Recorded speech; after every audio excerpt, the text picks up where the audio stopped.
I always remember you winning Ladies Fishermania. Am I right in thinking it's 3 or 4 of them that you've won? I've won 4 of the ladies' ones. And it's phenomenal. How many international medals have you got between you and Alan? I think there's 64. 64 international medals. Mental, isn't it? That's not a bad collection to walk away with, is it? No. The Fishing Gurus podcast.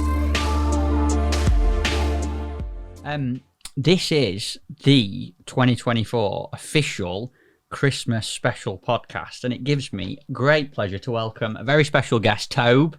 You know I've been looking forward to this one. Oh, you've been on about it for ages, haven't you? But it's Sandra Scotthorne. We've got her on. It's took some persuading, hasn't it? Yeah, quite a few text it has, hasn't messages. it? We've been after you for a while, haven't we, Sandra? We have. What's how are you feeling about it? You were nervous when I spoke to you before. Yes, I'm very nervous. I don't have a memory, so it's going to be interesting when you're asking me questions. You know that because it's a Christmas special, we've got the cakes on the table, but the guest has to sing a little Christmas carol to kick off, don't they, Tobe? No way. No You way. get that surprised, didn't you? That wasn't in the contract. I'm only kidding. What you like at Christmas, Sandra? Are you a Christmassy person? I'm a very Christmassy person. I'm the one that usually does Christmas dinner. I've done up to 23 before now. I've taken the windows out of the conservatory, had a table running all the way down the living room. What, like from the back end of there till? Yes. I've even had Alan, we bought a gazebo to put all the furniture in, so that all the furniture was in the gazebo. The table was laid.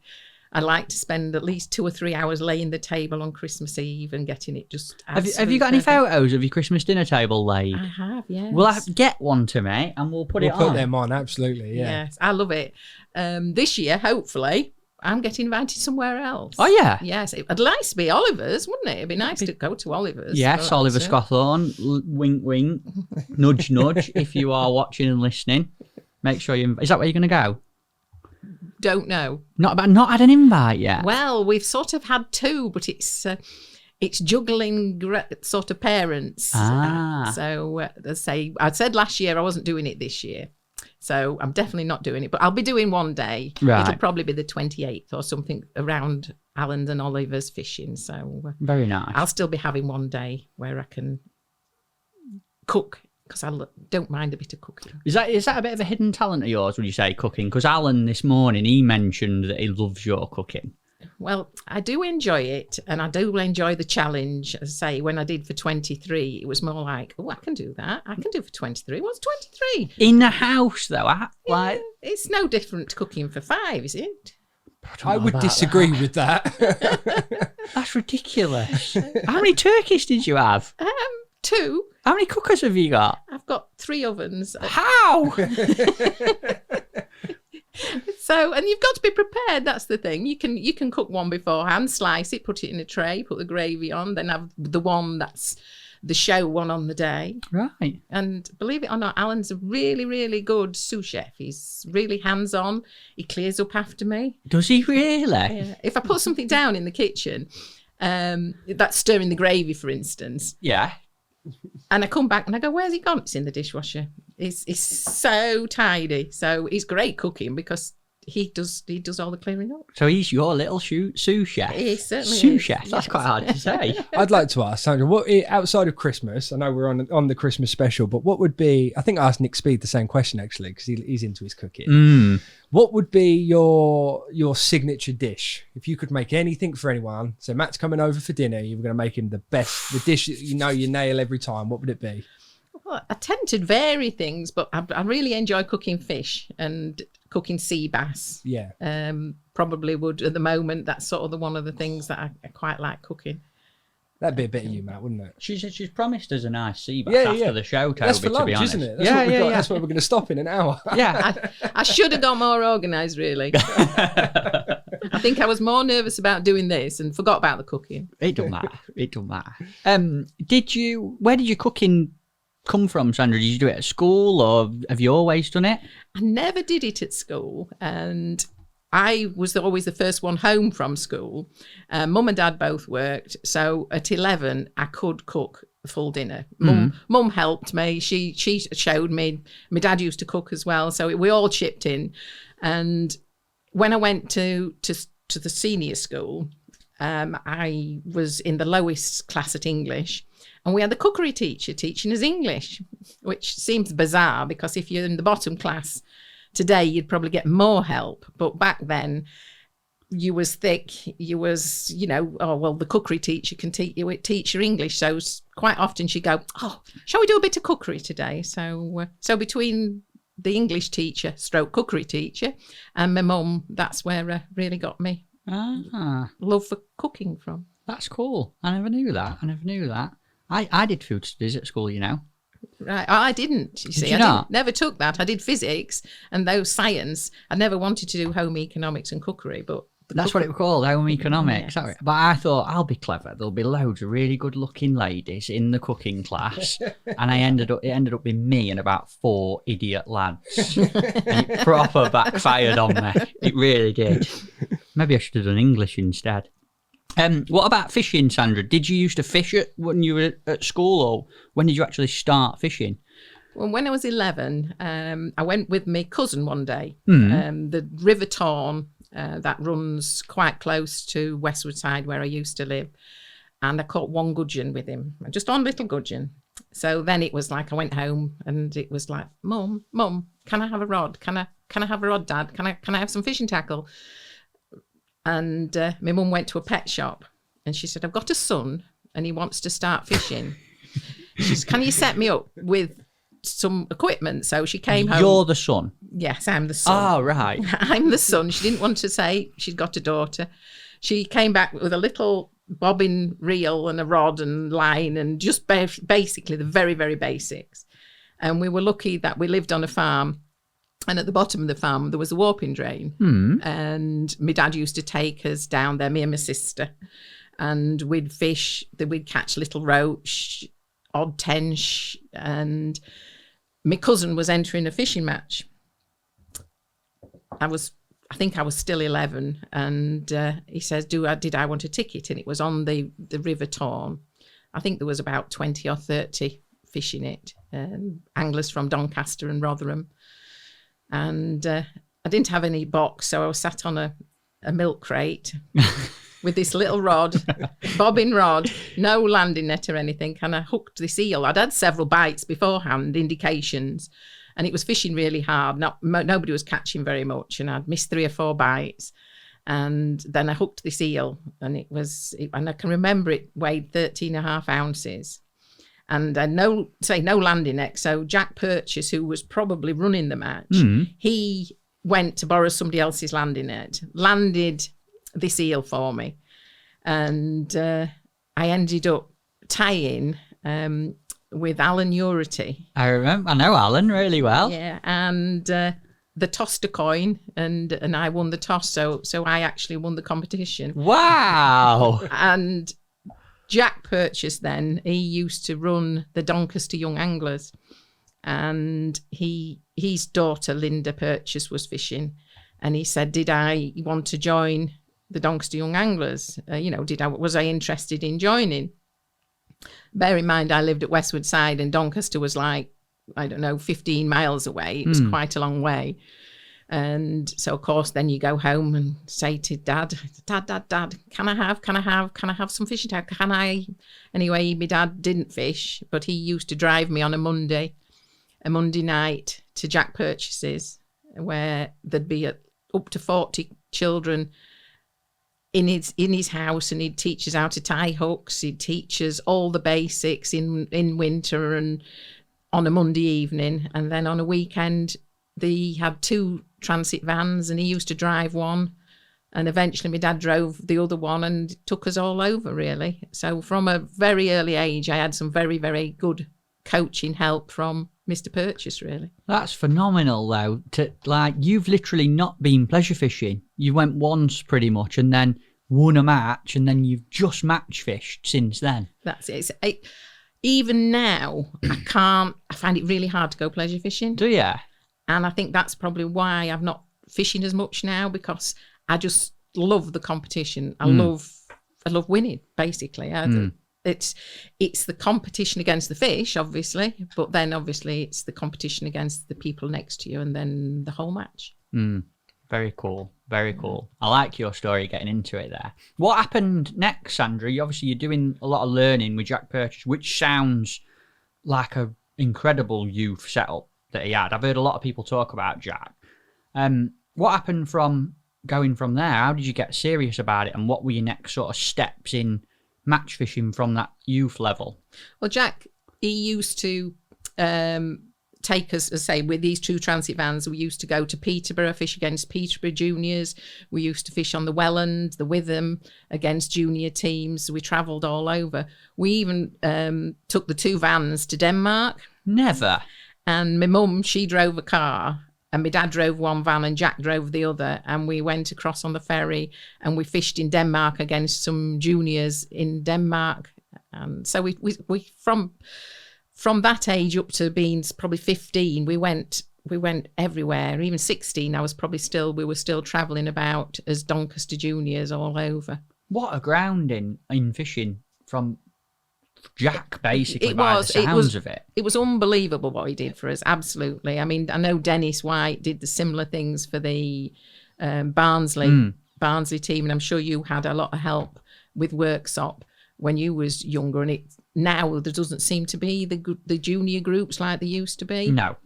And I dare say, and rightly or wrongly saying it, but like the way you speak about what Jack used to do, 40 kids in his house, that'd be a difficult thing to do nowadays, wouldn't it? And it's back then, it's absolutely fine. I think about my youth days with Workshop, like you say, and some of the people were like, yeah, I'll just take the kids fishing, not a problem. Mm-hmm. But there's too many hoops to jump through now to get that kind of thing going, I think. Yeah, that's it. And I think I made you a nice strong cup of tea today.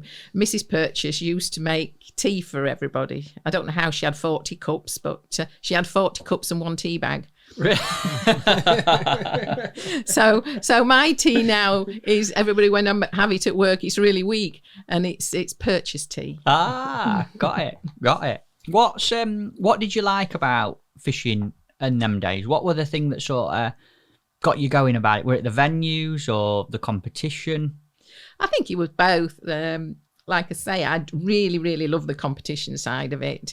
And it was lovely that there was Linda Purchase as well, when there was another girl called Debbie. So out of the, 20 of us that used to go out at a weekend, 3 of us were girls. So it wasn't sort of alien either. We was, there was 3 of us, so it was a big percentage of girls, and we, as I say, we used to go everywhere. Linda was brilliant, and she used to win a lot, and of course I didn't like that. I wanted to win a lot, so there was always good rivalry between us. Did you tell your schoolmates that you used to go fishing, or did you keep it quiet? Because obviously, rightly or wrongly, it's a very male-dominated sport. And as a young teenage girl, how did you get that across to your friends at school? Did you tell them, and what did they think? I don't really know what they thought. I had a couple of the lads, because I was out at Epworth School, which again is 15 miles from Doncaster. The couple of the lads that I went to school with joined Doncaster Young Anglers as well, basically through me, I think. And so there was a couple of us from school that went. But I never did any of the other sports. I didn't like hockey, didn't like, any sort of cross country, anything like that. But as I say, from that age, my passion definitely was the outdoors. I think being brought up on a farm, I liked being outdoors, liked being in with the nature, and liked that side of it as well. Very cool. What's your school life? What was that like? Did you have a good one? Were you clever at school? Well, because I was in the 5th class at English, I was thick. And back in the day, yes, you were thick. But obviously, as you grow older, you realise it wasn't just being thick. I am dyslexic. All my numbers are the wrong way around. I find it very, very difficult to read. And I used to be shy about it. I used to try and cover it up. And you used to dread going anywhere and have to read anything. And then when I started my business, it was like, well, I've got to deal with this. There's no point pretending I can do something. So sort of in a way, I embraced it and said, well, look, I am dyslexic. I can't read and write. But going through school, it was very, very difficult. I found it very hard. I did the sciences. I did physics and chemistry and loved art and dress. And that was really my passion through school. And when I sort of, the headmistress when I was at school, she took me to a college and at a degree to see how you did a degree in fashion. She actually took me on her own, and I felt sort of spoiled, but she could see sort of the potential in me because she took the sewing lessons and she took me. And so from a young age, I knew I wanted to go to college and do fashion design, sort of from the age of probably 13. And I think it was 13 were probably when she took me. And so to then I wanted to teach, but you had to have O-level English language to teach. Now, I took O-level English language 8 times. I had 6 unclassified and 2 Ds, and I needed a C. So that was really my career finished as wanting to teach. So I went from school. I went to do my A-levels, and I did A-level art and dress. Was that at school or college? That was at college. That was at Scunthorpe. Right. And I did biology alongside it because you had to do 3. And then from there, I passed my art and dress, but didn't pass the biology A-level. And then I went to do a foundations course, which was at Doncaster College of Art, and that was a fantastic year. And again, if I was wanting to teach, I still needed my O-level, which, as I say, took it over. I don't know how many years, but could never get it. But the year at foundation was fantastic. In a way, it was like being at play school. You got to do photography, fine art, dress, all sorts in that year. What were your favourite part of art? What were your speciality in art? Because it sounds like you really loved that. I like doing watercolours and fine art, but on the other side, the dress side of it, the textiles, designing textiles, that was, a big part of me foundation year. And then when I finished the foundation, then I went on to university at Trent Polytechnic and did fashion and textiles there. What would you say, before we move on to uni, like I listened to what you've just said there about really struggled with letters and numbers and that side of education, but you clearly excelled in the creative side. Do you think that that's a bit of a natural balance thing that people have in them? Because surely people are listening that go, I'm shocking at art and everything, and I couldn't come up with an idea for textiles and drawing pictures, but I'm really good with numbers and I can geek out on that.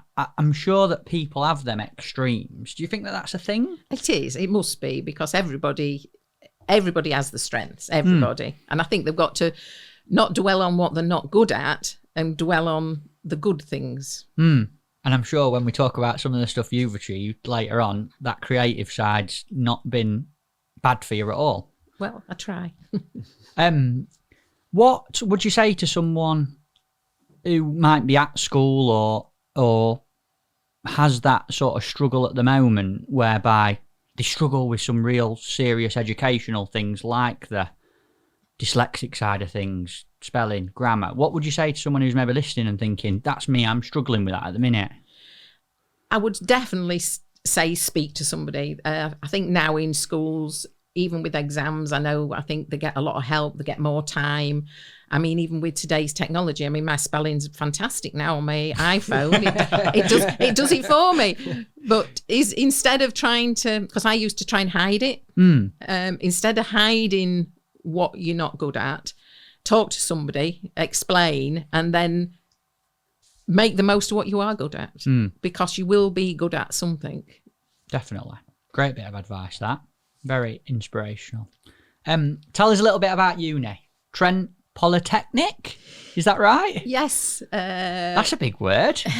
Well, it was a polytechnic then. I think it probably is a university now. Right. There was not exams, it was coursework all the way through. So you had to complete each month or whatever it was, or 3 months, you had to complete a project.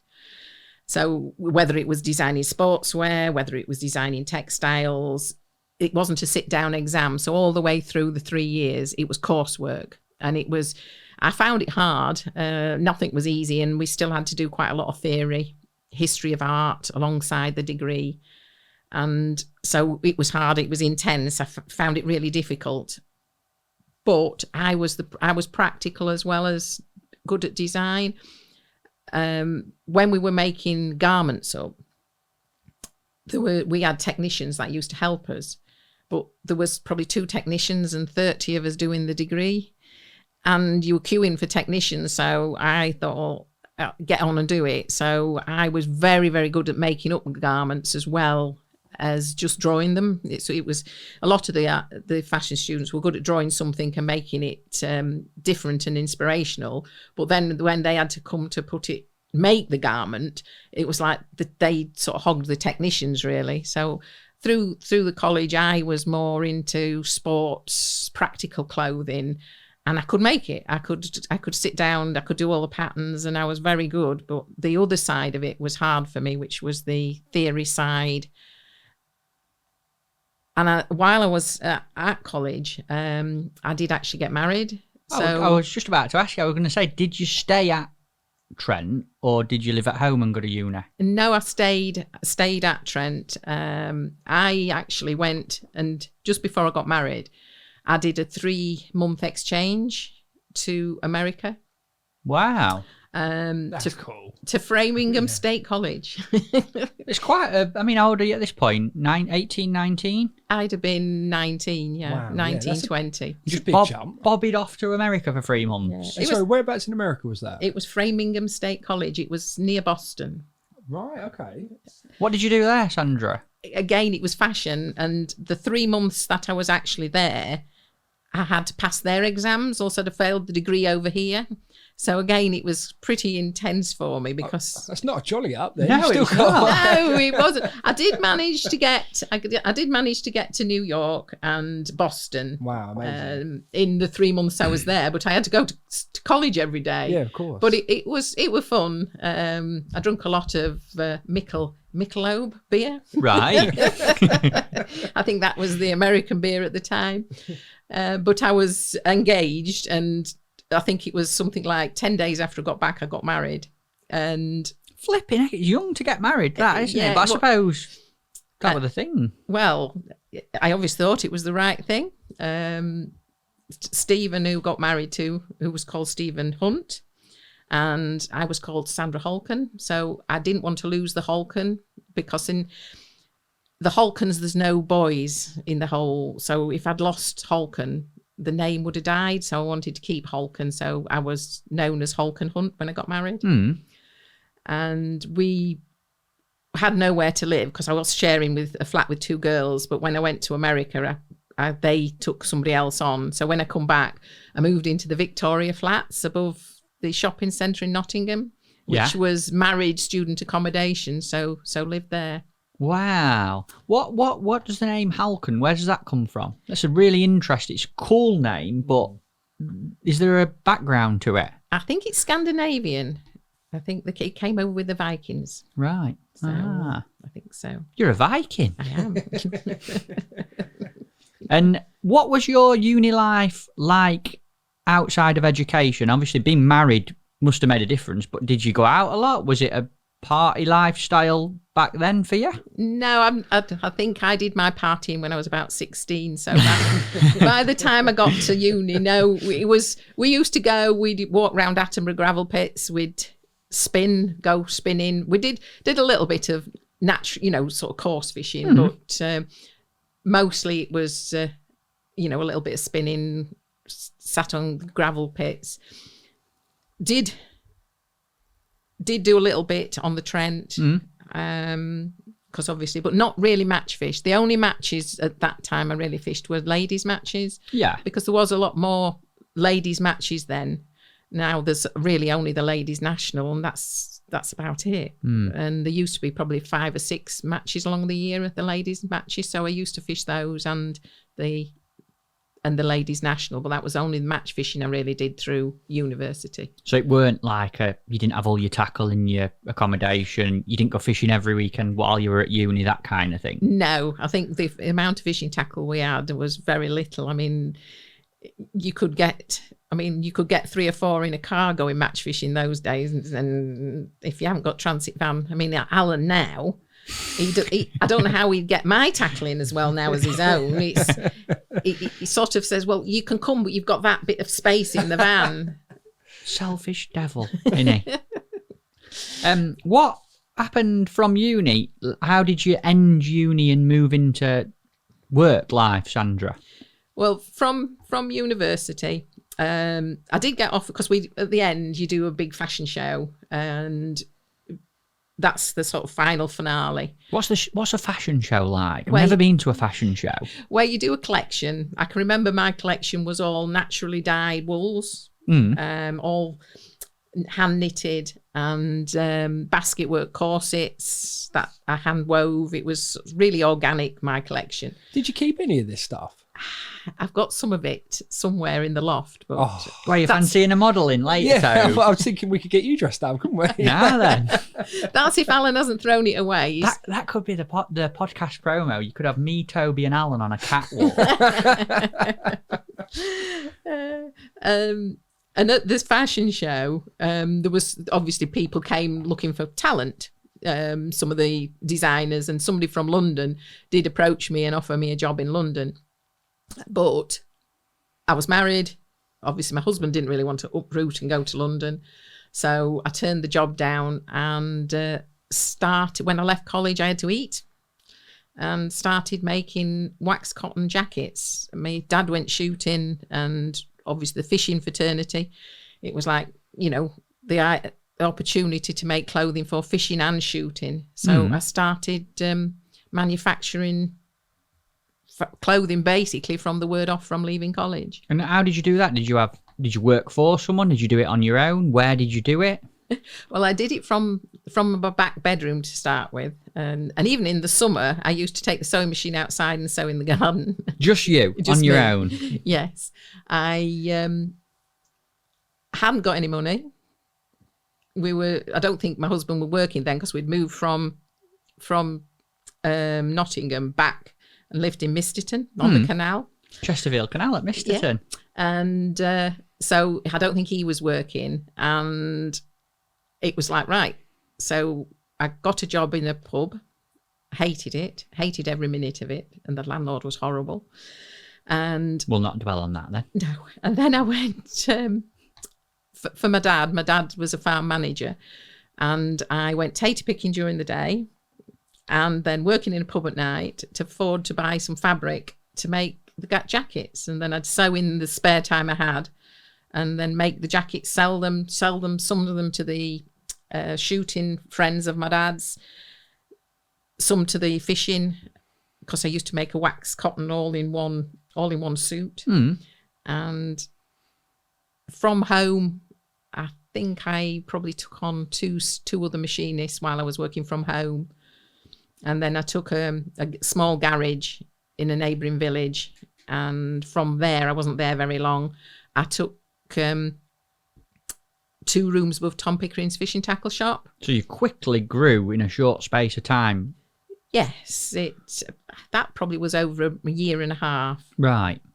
So, what was the very early level? How many jackets were you making, and how did you?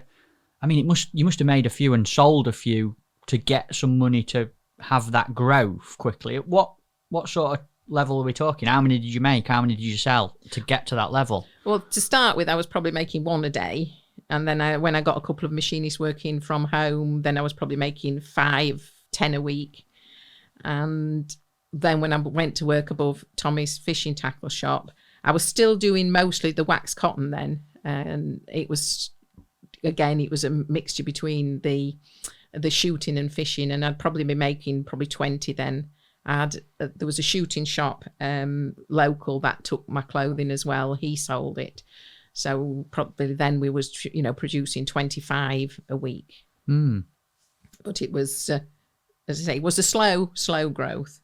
When did it start to get a little bit more corporate? And, obviously I remember from a really young age, we wanted Halkon Hunt clothing, and they used to do the Workshop Juniors clothing for them. When did you start branching out to things like fishing teams and that side of things? Well, with working above Tommy's shop, he got sponsored by TriCast. I think it was TriCast before the Daiwa. And they wanted him to have a corporate jacket. And their colours were burgundy, white and black. So I made Tommy a jacket in the colours. And they thought, you know, that was really good. He used to wear it to go to the drawing, and then other people who were sponsored saw it. It was a perfect way of advertising, really, to grow the business, because you'd let one out on the bank and then 3 or 4 people would say they wanted, and then those 3 or 4 went out, and then 3 or 4 wanted from each one of them. So it did grow steadily. Started doing the teams, started doing for Barnsley Blacks. I've always sponsored them right from then with the team clothing, because they was the best team. I think they still are, but I'm biased. And we'll turn the volume up on that bit there, Tobe, I think. Definitely going in the trailer as well, that bit. And once they got on the bank, I can remember doing some waistcoats for Essex County. Peter Clapperton then was in charge of Essex County. I can remember sewing through the night to get them finished, getting on the train and driving to London, on the train to London with him and meeting him and giving him the Essex County clothing on the train. So then obviously Essex County got out down south, and then other teams would see it. And obviously there was a lot more teams then. And when I first did the jackets, I didn't think they'd actually be worn for fishing. I just thought they'd be worn on the, you know, for the draw.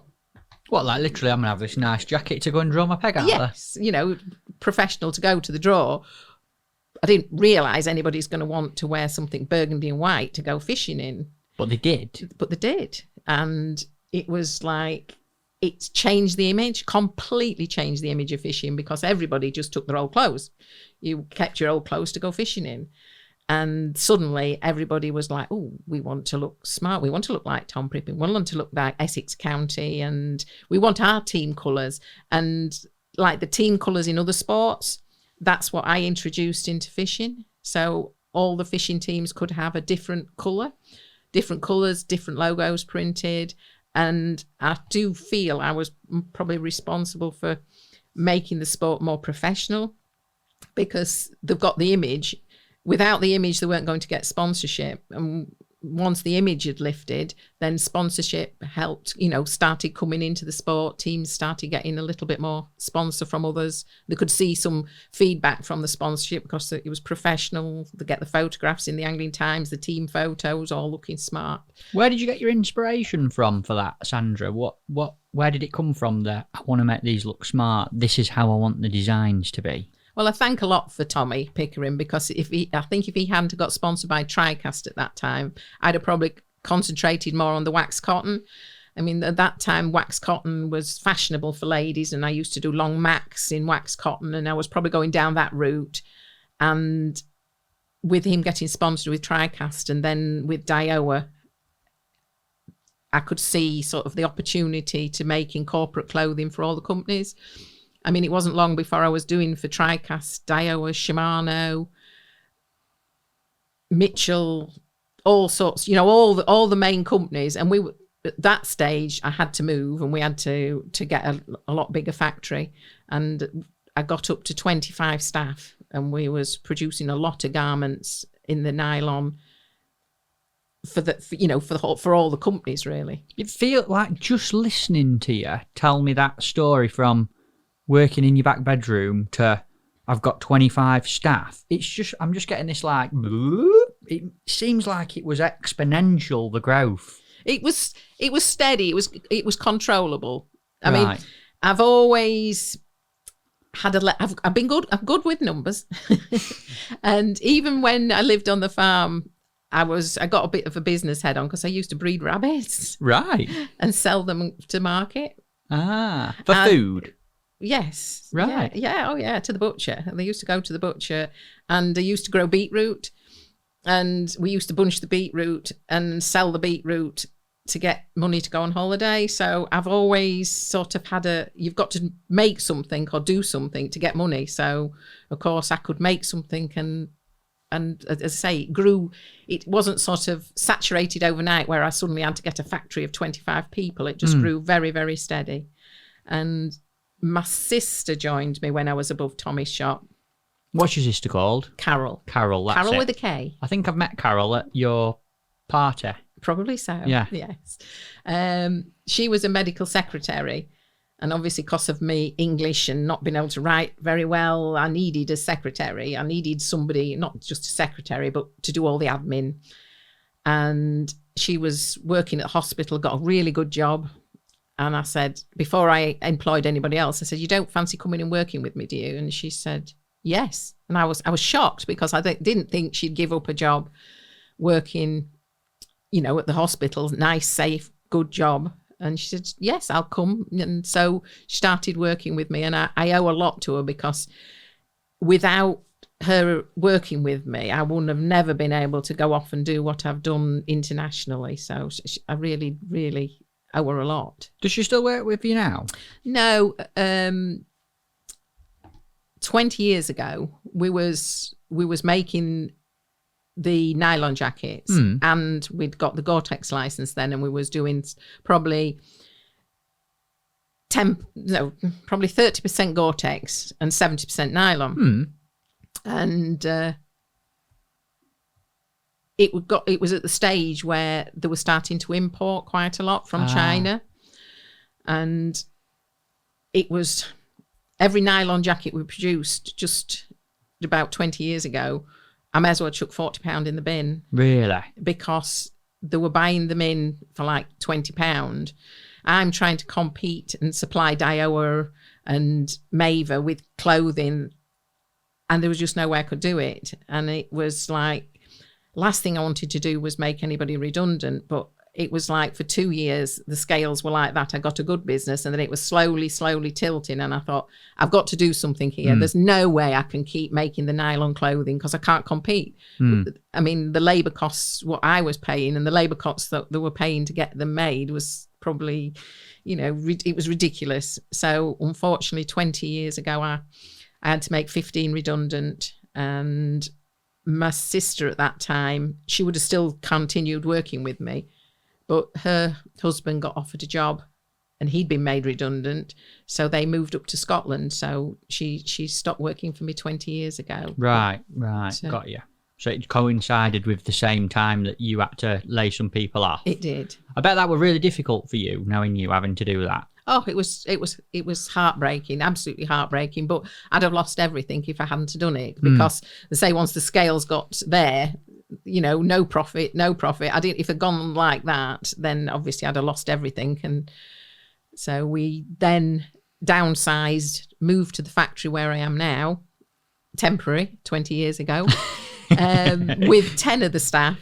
And we just concentrated on the Gore-Tex, high quality clothing, which we could compete in the market, still doing team clothing, but teams were dropping off a little bit. It was, there's not as many teams fishing now.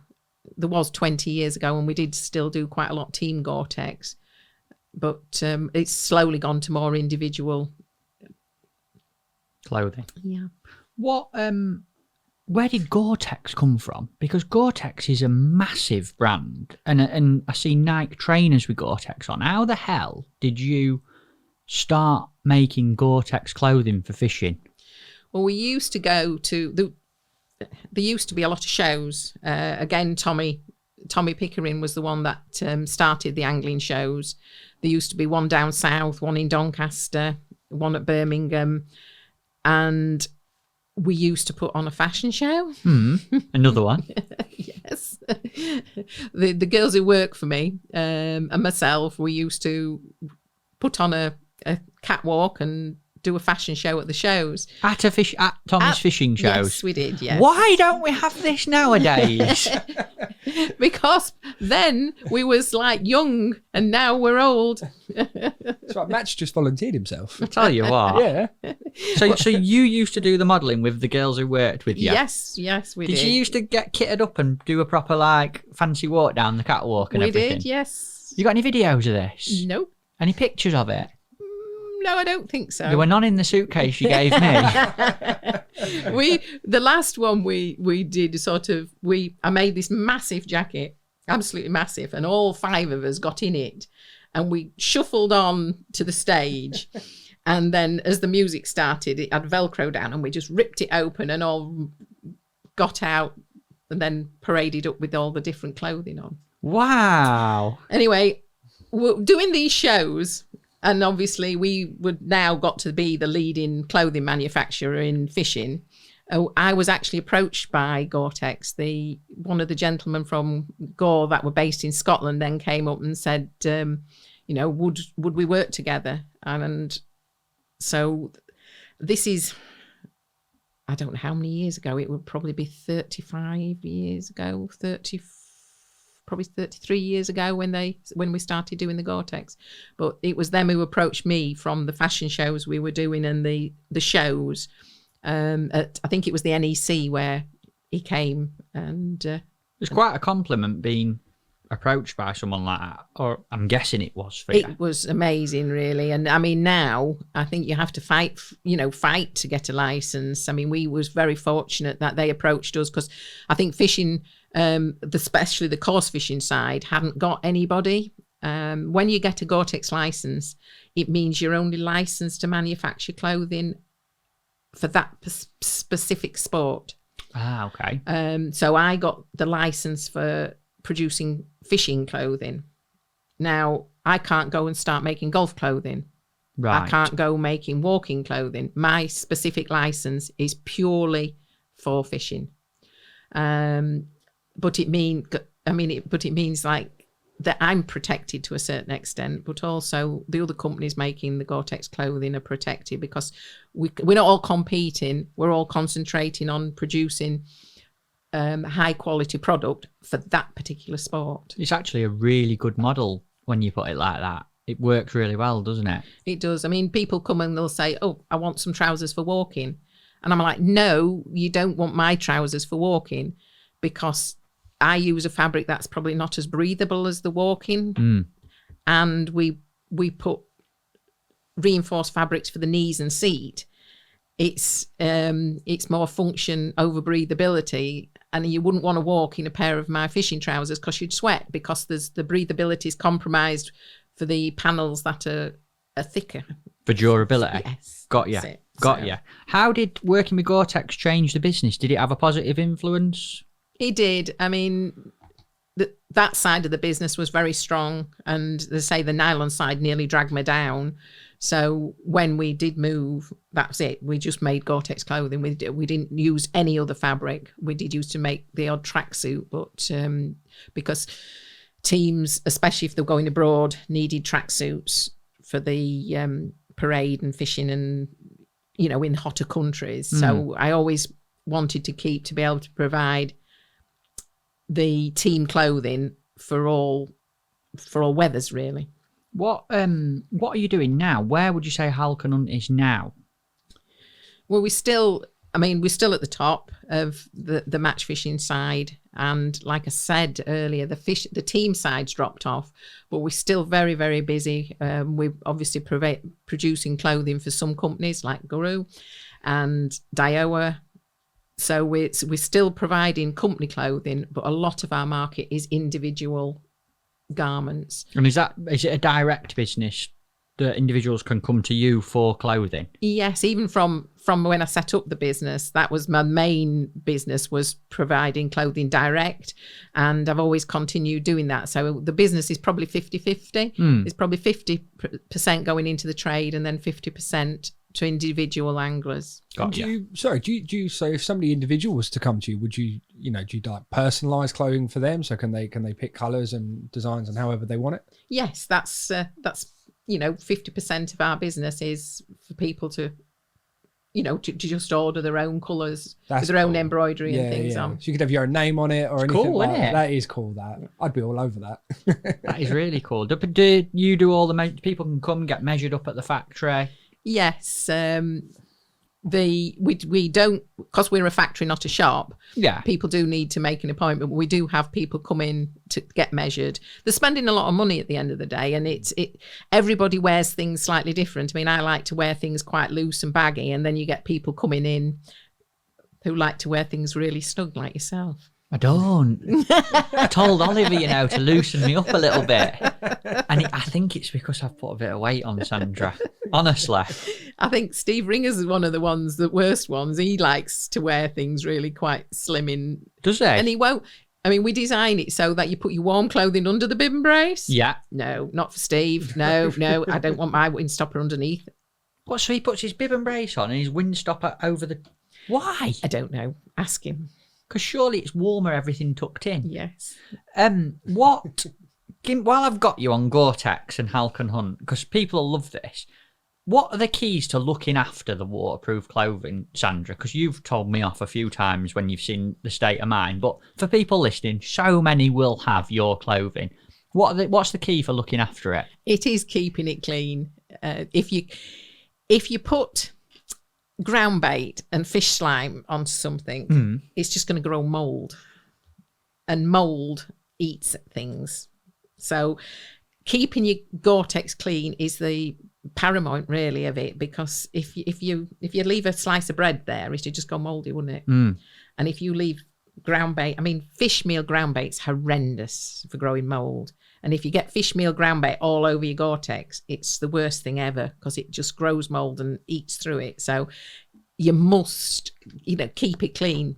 Washing it, we do, there's several different, there's Granger's, Knit Wax do special detergents for Gore-Tex fabrics. But that is the main thing, is to keep it clean. And also, if it's mud, it just acts as sandpaper and wears. It's all grit, I suppose, isn't it? It is. I mean, we get people ringing up saying, "Oh, we need to send something back, for a slight repair on it. How do I wash it? I've had it 3 years." And they've not washed it. And they've not washed it. Do you think sometimes people are scared? They've just paid all this money for this amazing waterproof clothing, and then they've got to put it in a washer, or... I mean, are you meant to put it in a washer? Yes, you can put it in a washer if your wife will let you, or girlfriend. Right. What's the other way to clean it without a washer? Well, you can do it in a bucket or in the sink, but it is best to put it in the washing machine. And it is best actually to tumble dry it on a low heat, because that activates the proofs on the outside and helps the water run off. Oh, so it's that's all interesting. Coming out now, isn't it? Yeah, it is. You can tumble dry it as well, can't you? On a low heat. On a low heat? Yes. See, I bet people wouldn't... I wouldn't have put it in tumble dry, me, so I wouldn't have known that. No, I wouldn't. I've seen the state of yours. I know that I know, it's don't. shocking, Sandra. You still need to tell him off, Sandra. I can't believe anybody stole it. I know. I thought you might have got stolen in Spain the other week. Oh, did that go Yeah, as well? that was in the bag that got stolen. I'm surprised they didn't bring it back, the state of yours. I know. I'd cleaned it and everything because we were doing some filming. You would have been proud, but I don't know. Back onto Halkon Hunt and work. What, and a more serious question, I dare say.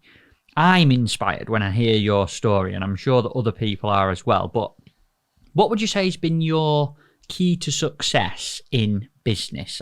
When I've listened to you, from working in that back bedroom to Halkon Hunt having 25 staff, and the ups and downs, I dare say, but where it is now in a real strong place as a leading company within fishing, what's been the key to success, would you say, for yourself in that? Staff. 100%. I can't do or be or have achieved what I have done without a good staff behind me. It's everything. It's absolutely everything.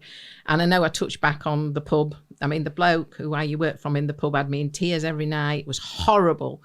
And the fact I've never actually worked for anybody else and I set up the business, I always said it. Anybody I employ, I'll treat how I would want to be treated. And I feel I get it back. We're like cogs, and everyone, we all work together. They're all fantastic, absolutely fantastic. They're so skilled, you wouldn't believe the girls that work for me. They're fantastic. And what sort of timescale have the same people been working for you, Sandra? I think there's 4 that's been with me over 30 years. That's incredible. I think Trudy's been probably the longest, but she's had a little break when she had a son. She had 5 years off. But I mean, most have been with me 10 years. That's sort of least a couple of the girls have joined me recently. In fact, the last few weeks I've taken on one young lady. She was a YTS 30 some years ago and started working for me, and then got married and went to Germany, and because her husband was in the forces, and then she's moved back, and she called in a few weeks ago, and she's coming in 2 days a week. Wow, that's nice to have her back. She said she really enjoyed, obviously, a YTS training back 40 years ago. Can I have another job, please? Well, I think it was probably the other way round. I said, you don't want a job, do you? Because it's very, very hard to find skilled machinists. Nobody does the training anymore, so it's sort of got to be in-house, or you really look after the staff you've got, because they are the company. That's a real good summary of it. When you say you need the right staff and you look after the staff, how do you find them in the first place, and then how do you maintain them, and how can you keep such a loyal set of people like you have? Well, I just try to treat them right. That's all I can say is I treat them how I'd want to be treated if I worked for somebody. Because it's hard graft. I mean, to sit there for 8 hours sewing is not an easy task. And it's not just the ones that doing the sewing. I mean, Trudy does the cutting now. I mean, she's cutting, she does the management of the goods going around the factory, production manager. And I'm fortunate, Oliver's even been with me 7 years now. Has he been there 7 years? 7 years, yes, 7 years. And obviously, hopefully, he's going to take over, because I'd love to retire, I think. I don't think you would. I can't ever see it happening, Sandra. What are the vibes like in the Halkon Hunt office? Because obviously it's a bunch of mainly females. Oliver's there now on his own, but I bet you have a giggle, don't you, in there? We try to. We do. I do feel for Oliver, actually, working with all us. But he does talk to a lot of fishermen during the day. But it must be hard for him working. I mean, there's 15 of us now. We have grown a little bit over the last few years. So we have started going up a little bit, but we can't get any more staff in the factory we're in at the moment unless we start a night shift. Right. But, we do try. I mean, it's like Christmas. We try to have a good party. I had a good party for my 30th when we had 30 years of business, and that was great, wasn't it? Run a fishing match alongside it. Yeah, a few hangovers that day. I know Alan was adamant. He said, "I want to weigh in the whole match." And then after the match, I said, "Are you weighing in?" "Oh, how do I have to?" In your time making clothing and at Halkon Hunt, what's the strangest request for clothing that you've ever had? You must have had a few weird ones. I can remember somebody coming in with some bright pink fabric. A male? I think it was. But it was a huge roll of fabric. Right. And he said he wanted it making into a big sausage, big tube. And he wanted it taping. It had to be waterproof because it was to go into a sewer. Right. And it had to be something like 80 metres long, this piece, this tube, because they put it into sewers and then pumped it up with air and they could see where the faults were. Right. So all the time we was trying to make this tube and weld it, because you can imagine welding 80 metres of seam down this, it needed about 6 people holding it. I was expecting Candid Camera or something to come out. That's probably one of the weirdest things. But did you do it? Yeah, we did it. And it worked all right for him? It must have done. He never came back for another one, though. So an 80-metre sausage. Wow. And, I mean, we had one chap, he came down from London in a lorry because he couldn't get in a car, and he was a big chap. He was big. I think he's definitely the biggest one chap we've ever made for. I think we've got some cuttings of that you gave me when we did our planning, haven't we? Yes, there's Yvonne and Dawn sat on each arm. Yvonne still works for me. Yeah. Yes, I think they were probably only 7 stone each, so it wasn't too bad. But he was definitely the biggest we've ever made for. How large are we talking? Can you remember any measurements? I can't remember any of the measurements, but when some say, well, I've got 70-inch waist, I said, that's nothing. 70-inch. Well, he was bigger, a lot bigger than that. Wow. Yeah, he was big. He was one of the biggest ones we'd made. What about animals or anything like that? Do you ever get people requesting a jacket for the dog or parrot or anything? Dogs, yes. Again, I leave Trudy with that because she's got dogs, and quite often an angler will come in and want a dog coat to match their coat. So the dog and angler have got matching coats? Yeah, and they have the names embroidered on the dog coat. That would be you. Yeah, to be fair, yeah, we would. You are right. I would absolutely be doing that. Yeah, I'd have the team name and the name of the dog on the dog coat. Right.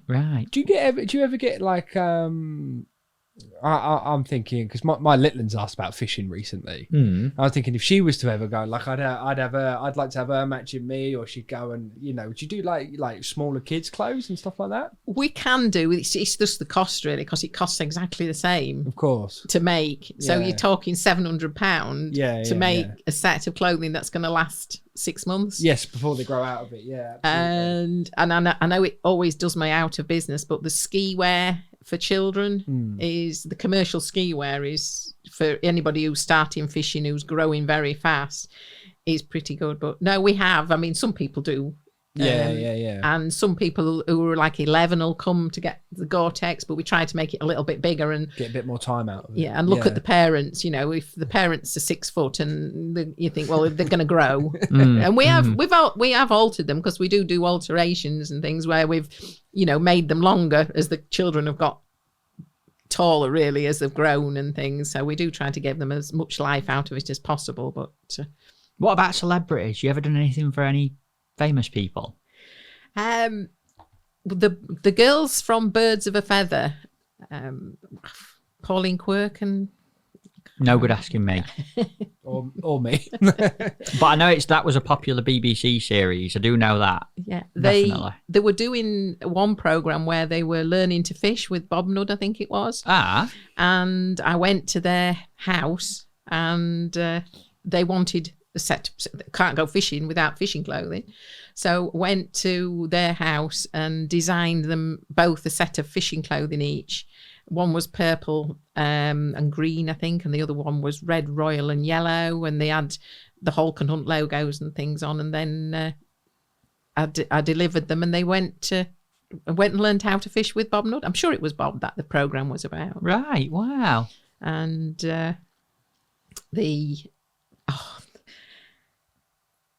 Go on, you look like you're thinking about this. Who has the fishery at Larford? Phil Briscoe. Phil Briscoe. Yeah. He used to work or have Mitchell. Yeah.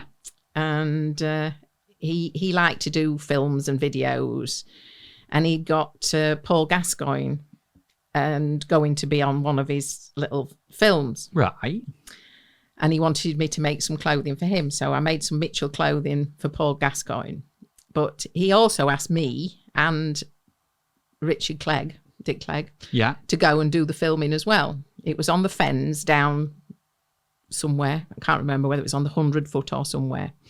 So anyway, I was quite excited really about going to meet him, even though I wasn't a big footballer. I mean, who didn't want to meet Gazza really back in the day?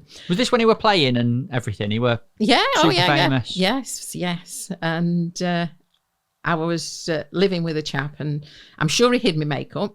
Who, Gazza? No, I was living with somebody, and I'm sure they hid my makeup, because on the morning I was going to do the filming with Gazza, I couldn't find my makeup, could I? I mean, what girl? I don't go out the house without mascara on. So I've got to go to this filming shoot with no makeup on. Right. And I'm like, I don't know where it is. I found it down the side of the sofa, my mascara, never put it there. Anyway, of course, I'd driven 2 hours to the fens. I thought, I need a wee before I get filming. Can't turn up there and have to be going for a wee. Flat. There's no bushes, nothing, is there? No. So I thought, right, it's pulled up. I thought, I'll have to get in this dyke bottom. Anyway, I fell in the dyke. Turned up at this film shoot, no makeup on, covered in mud. But I did catch a fish, and I think they used my fish in most of the filming. So No, so you was fishing with Gaza. Yes, you were there fishing with him. Yes, I got my tackle. Dick had got his, and Gaza had got his, and we were doing some fishing filming. But Was it a good day? Were you a good lad? well, I didn't really get to talk to him very much because obviously they were concentrating on him. We were just extras, looking very scruffy with no makeup. I don't know. And then another celebrity that I met was David Seaman. Yeah. I don't know whether it was it could have even been at a workshop junior. It was at some presentation or something. I don't know whether it was raising money for the ladies or junior competition, junior evening. And I was selling the raffle tickets. So I was going round selling raffle tickets, and I didn't know who he was. Didn't know who David Seaman was. Who's he?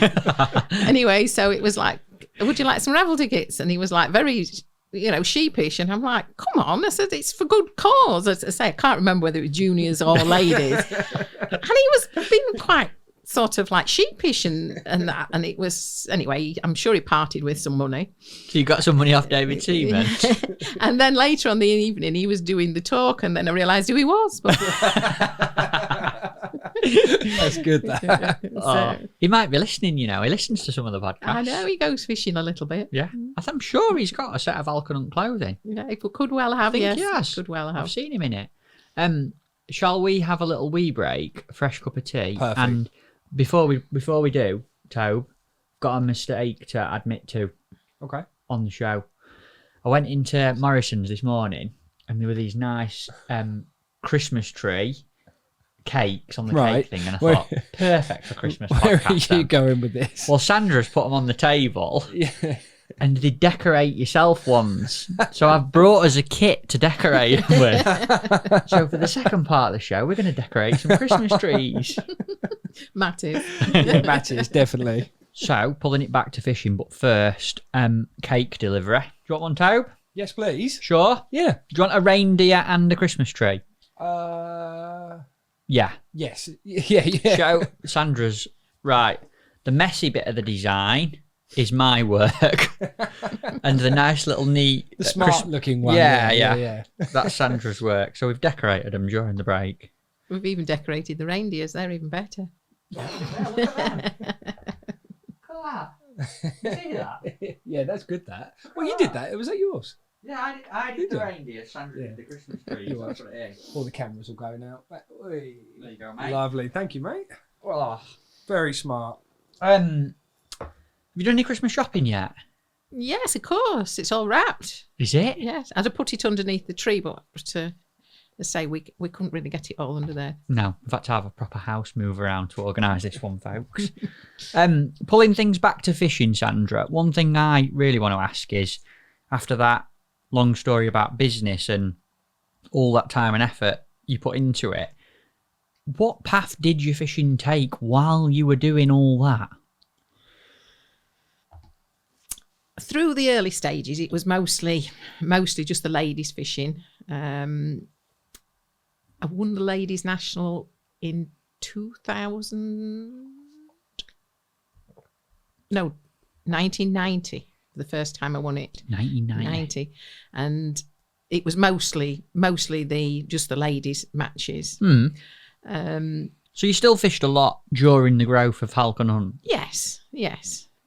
Not as much as I have done in sort of the middle of my fishing career, but I still was fishing matches. Wouldn't miss the Ladies National. Fished it every single year bar one, I think, up to the last 6 years. And the first time you won it was 1990? 1990. I weren't even born.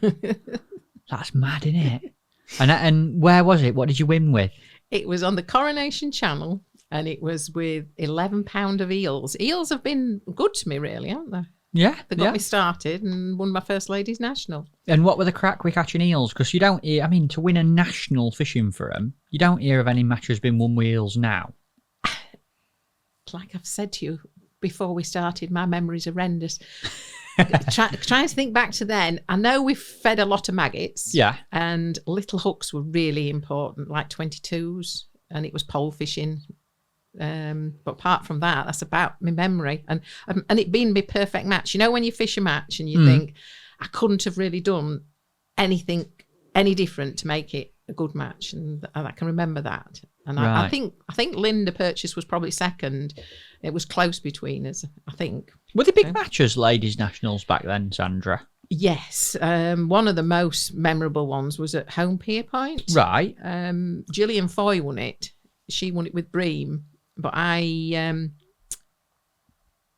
fished just bloodworm, and I felt I could frame from anywhere, really. I got it really good. Steve Tune, actually, I worked quite a bit with him on it. He used to work for me, actually. Did he? It did, yes. Toonie. Yes. He was a rep, and we went a few times on there, and I wanted to draw anywhere apart from down the bottom end where it was shallow, and I drew down there. I still framed, and on that one, I think there was 200.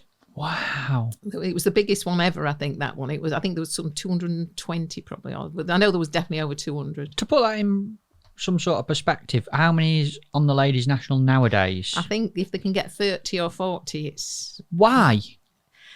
I don't know. When the ladies' world championship started, there seemed to be a strong 10 anglers. And I don't know whether that spoilt it or not. You know, it was like, oh, well, if the England ladies fishing, we can't compete. I don't know whether that slowed it down a little bit. I mean, it would have had the opposite effect on me. It was like, well, I'm going to, I want to win. I want to beat everybody. I don't want, so whether that had a bit of effect, again, though, there was quite a lot of older ladies, and they get to the stage where obviously they're not fishing anymore. And there probably wasn't so many young girls coming through.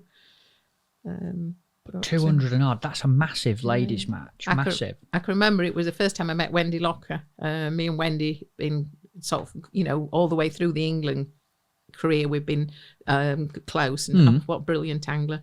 It's one thing she's not done. She's never won the ladies' national. Has she not? She's not, and she's the same as me. She's been in the top 10 nearly every time she's fished it, but it's one of them that's eluded her.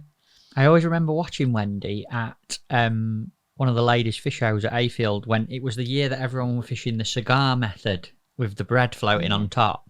Yeah. And she was actually in the full event, the main event. She was. Because then you had to, as I say, the ladies had to qualify as everybody else. Now, one lady who wins the ladies' national gets to fish it, but then she qualified and she did brilliant, and she won the largest fish, I think. Biggest fish. On the cigar bread. That was it. I was sat behind her when she caught it. Wow. She could do a podcast, couldn't she, Wendy? She certainly She'd could. actually be a good one. Yeah. Get it in the notes, Tobe. We'll It's get in her the on. notes. What about other nationals? You've had a lot of success in them, as you've said. Is it right in thinking you have won more than one ladies' national? Yes. It took me a long, long time. I can't remember the amount of years in between. It was probably 25 years in between or something. But I did win at Packington, and me and Emma, I could see Emma Pickering in my eye line, and we both caught on caster shallow, the F1s, and say it was a battle, but I did just happen to just pipped her. What do you have? Can you remember? No, I can't. Oh, Sandra. And then in terms of other events, while we're talking about your winning matches, I always remember you winning Ladies Fishermania. And am I right in thinking it's 3 or 4 of them that you've won? I've won 4 of the ladies ones, and then one because there used to be a celebrity one as well. But 4 of the ladies, and like I said, then it was the top 7 from the ladies' national that fished the ladies' competition of Fishermania. That's ridiculous, winning 4 of them though. I think Sam Sims has. I think. I know Emma's won quite a few, and Claire Dagnall and Helen Dagnall's won a few. But I think 4's probably the most. But right. I think there's others with me on 4. What was the crack with winning them? Did you have any sort of method sorted? I'm assuming quite a few of them were at Hayfield. Yes, I think 3 were at Hayfield. I'm not sure, and 1 was at Cudmore. Right. The one at Cudmore I caught, I can remember catching barbel. Mm. But the ones at Hayfield, I went practicing with Alan, and you could fish floating pole then, and there was no limit.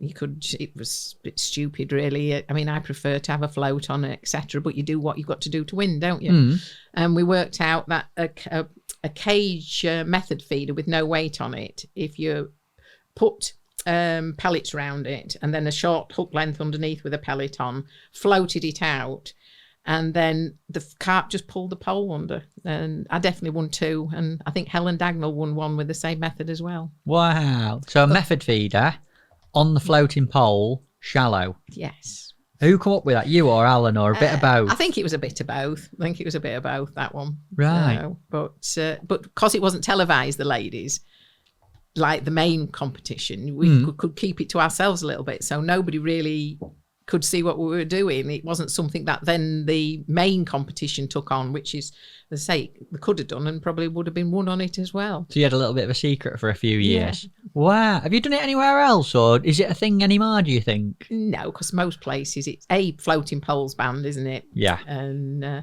think you've got to have a float on most places, even though it can be overshotted. Yeah, yeah. Let's talk a little bit about international fishing. Really want to ask you some stuff about this. How did you get into the England ladies team? Where did that start? What year did it start, Matt? Was it 94-ish? I can't remember. Do you want me to have a little look in my notes? Yeah, I've got in my notes. You'll love this. First ever ladies worlds, 1994-ish. Question mark.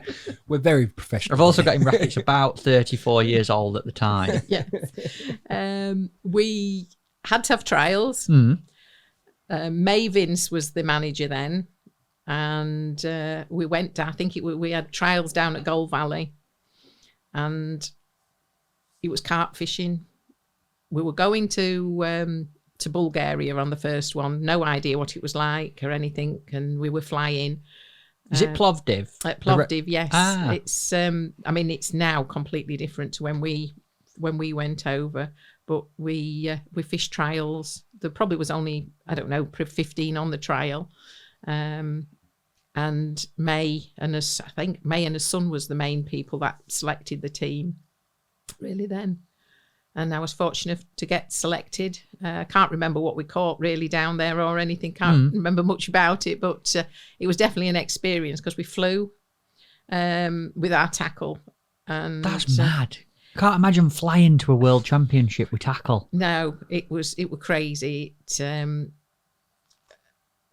I put a bag of PVA in me, or is it PVA, PV1? PV1 binder. Yeah, in my luggage, and Wendy Locker had took a bag of lean, and when we got there, that was the only ground bait we got for the week. Our ground bait hadn't turned up. It was supposed to be delivered to the hotel. No. So we're practicing with nothing really, and it was awful. But how did you get on in practice without any ground bait? Well, we caught nobody caught very much in practice.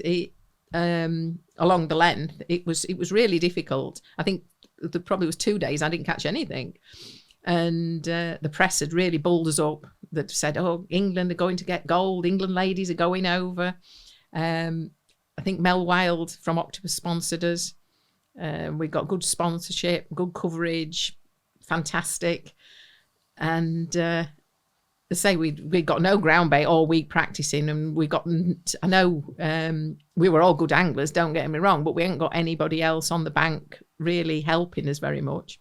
Who else was there? Can you remember who were there in the team at that point? First ever England ladies team. I can remember there was Wendy Locker, Linda Purchase.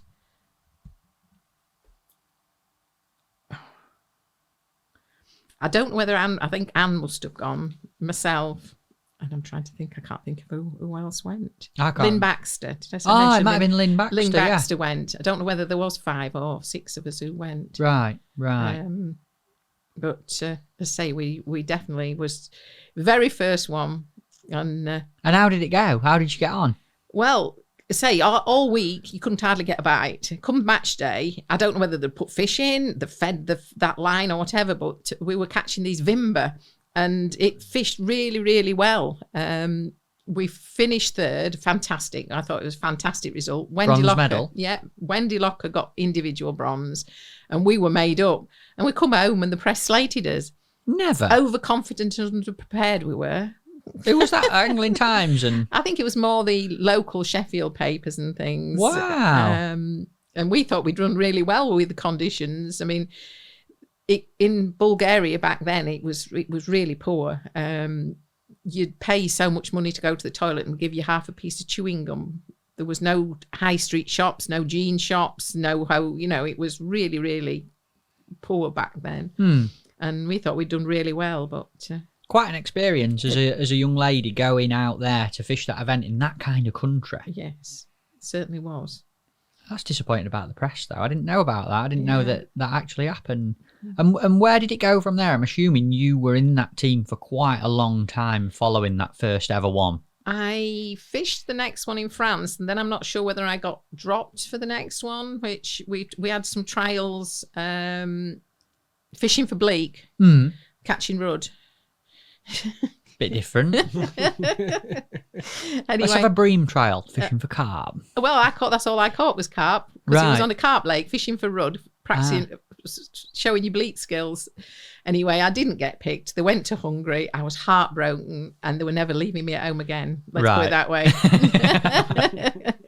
But you didn't throw the teddy out the pram or anything like that? No. I only cried for 2 days.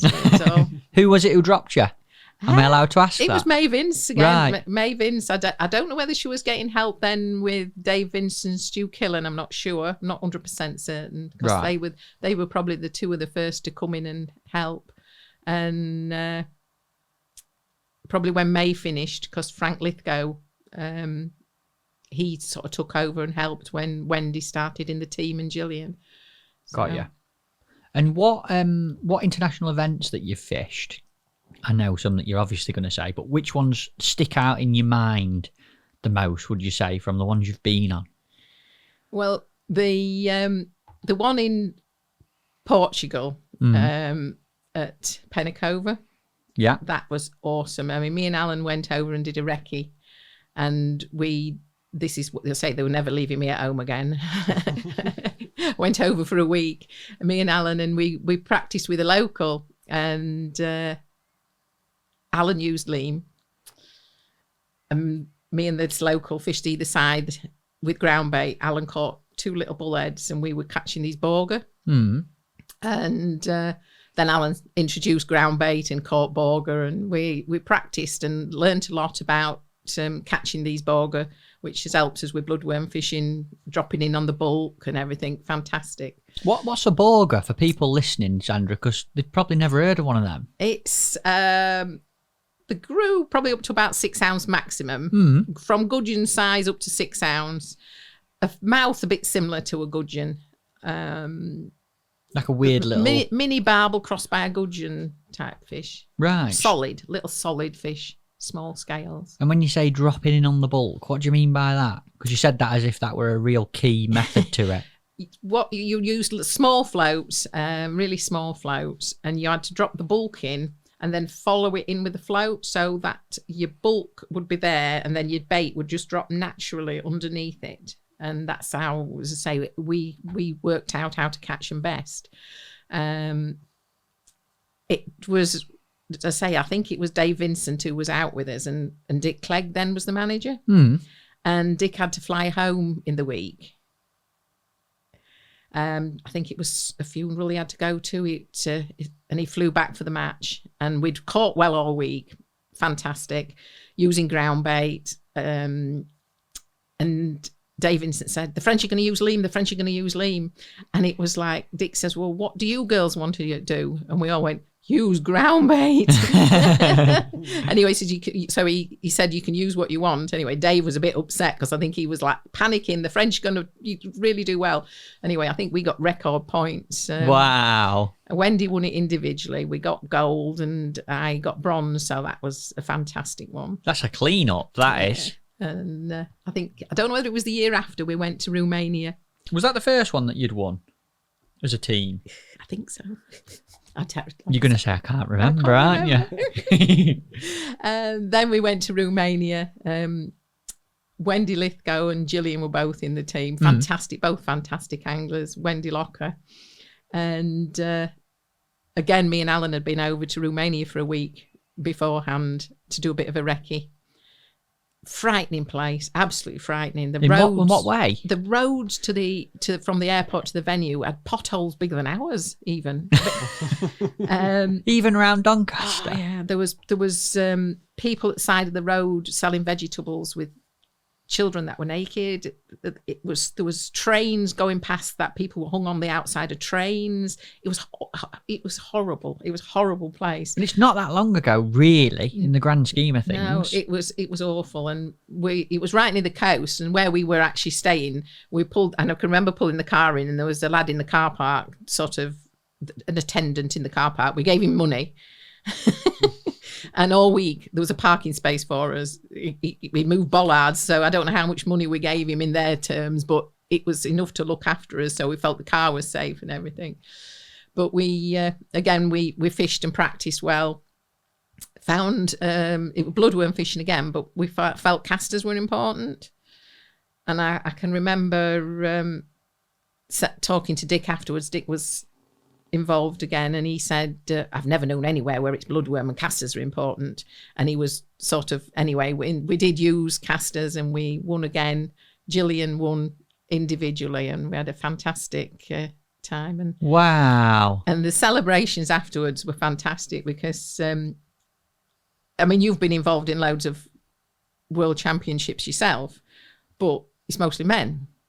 Now, when you go to one of the ladies' world championships, it's usually partners, so there's a lot of men and women, and shirt swapping's good. I might need to go to a ladies' world champs, thinking about it, to do some coverage. And this particular one in Romania was fantastic, absolutely fantastic. It was at the presentation afterwards and the party, because it weren't just to sit round tables and be boring and listen to speeches. We partied, and I can remember there's a swimming pool, and I can remember pushing Gillian in. I pushed her in, then somebody pushed me in, then somebody pushed somebody else in, somebody pushed the waiters in, and the whole party ended up in this swimming pool. And there was people in fancy dresses swimming up and down and everything. It was absolutely awesome. And you turned it into a pool party. We had a definite good pool party. I don't know whether Gillian will remember it. I'm sure she will. Wow. I didn't know that Jill had won individual. Yes. Yeah, wow. yeah. I never knew. Yeah. I never knew. And then after that, she more or less stopped fishing. She gave me my first ever set of waterproof clothing, you know. Right. I'm sure I've still got it, and it was an octopus one. Right. Black and red octopus bib and brace, yeah. Right. But I didn't know she'd won individual, and that's obviously when it was. Yeah. And what were you catching there? What were the venue? It was a river, and each day it was one a bit similar to the one in Slovenia. Each day there was like somebody caught, well, both days, and it was Gillian. I know I had a good day and a bad day, and Wendy Locker had a good and a bad day, but it was enough for us to win. But as I say, it was small fish, a lot of small fish, roach type fish. It was bloodworm fishing. But I can't remember the weights or anything. I tell you, I haven't got memory. This is why I've been reluctant to do this podcast, because I know you'll be saying to me, and I'll go, I can't remember. You have got I'm telling you now, anyone listening, she were nervous about doing it, and she said she hadn't got a memory. I've sat here and hardly said anything compared to normal. It's been an easy day for you, hasn't it? Very easy day. Yeah, I can tell you how many brews I've drank, to be fair. Talk to me a little bit about Croatia 2001. That was a good year for you, wasn't it? It was. That was on a river. I think we got silver, the French beaters, and that was catfish and roach. Oh no, catfish and skimmers, and they just fed everything down one line and just caught skimmers and catfish. And say they won. We were close second. I think Wendy Locker was silver that year, and I got the bronze. But I won my section both days and still didn't win it. And I can remember stood on the platform where my tackle was. It was quite high off the water. And Alan just come up and he just went, ugh, and shoved me in. He says, well, you're not going to win it. He says, ever going to win it, so you may as well go in now. And threw me in. Never. Yeah, and it was not just a little drop. It was off a high platform. What did you do? Well, after spitting a lot of water out, probably swore at him. But 2 section wins, you've had the same points as the winner. So yes, that's it. I think obviously the 3 of us must have all had wins. that's a sign of a good venue, that when there's a lot of people with 2 points. I always think that's a sign of a very good venue. But at that point, he said you weren't going to win it. What happened the year after in Slovenia? Oh, that was an awesome year. Again, it was on a river, and it was we worked out a bit of a tactic. The first hour we'd fish for small fish. Then the second hour we'd there'd be an odd bonus fish to catch, and that was the window when we'd practiced, and we practiced hard. Tommy was manager then, and he was involved, and Tommy Pickering. yeah. We'd worked out this window. So first hour, get your head down, catch bleak, catch any little fish, what you can do. It was only 3 hour matches then. Second hour, go for a bonus fish. Third hour, back, head down, catch these little fish. And I was fortunate both days I caught, they were called Zambuzian roach. They were big roach. And they were like hollow, almost like pithy. You felt like you couldn't push your fingers through them when you were unhooking them. And I don't think Alan had been there all week. I think he flew over. And on the first day, I cast out with the second hour, hooked this roach, wound it in. He's having kittens up the bank. But I'd got 7-11 size 15 on. He didn't know this because it was coming in. It was going nowhere. If it was on my hook, it was in. So he's up there going, oh, take your time with it, take your time with it. But it was in. And I was fortunate. I think all the other girls caught at least one day in that second hour, but I was fortunate to catch both days in that second hour to win it individually and win as a team. It was brilliant. So you were world champion. Yeah. First time. Yes, it was awesome. I got a lovely glass trophy, brilliant glass trophy, and I love my trophies. And coming home, we got a van. I can't remember. I think we were sponsored by Daiwa that year, but I'm not sure. And somebody had given us a vehicle, and I think Tommy had tested the oil on it and hadn't put the dipstick back in, I think. Anyway, this I was driving at the time, and it went. Oh no! Anyway, we had to call out the AA, and it was a write-off. When he lifted the bonnet up, there was just oil everywhere. Oh no! So we then had to get the AA. So I was, when you've got the truck with a yellow flashing light. Yeah. All the way through France, I'm there in the truck with my trophy. So they picked you up and had to take you back. Yeah, and then they towed our vehicle onto the ferry, and then from the ferry, another truck with a flashing light came and picked us up from the ferry and brought us home again. What a story! I'm still clutching my trophy. What did it feel like to win your first ever world championship, especially when you tell me the little story about Alan the year before nudging you in and saying you're not going to win it? So it was I don't think you can put into words, can you, Matt? No, it was special, and the fact that we'd done well as a team as well, it was really, really special. You always dwell on this, and so many people reference you when we bring it up, but do you think there's something about winning as a team the same time as you win individual?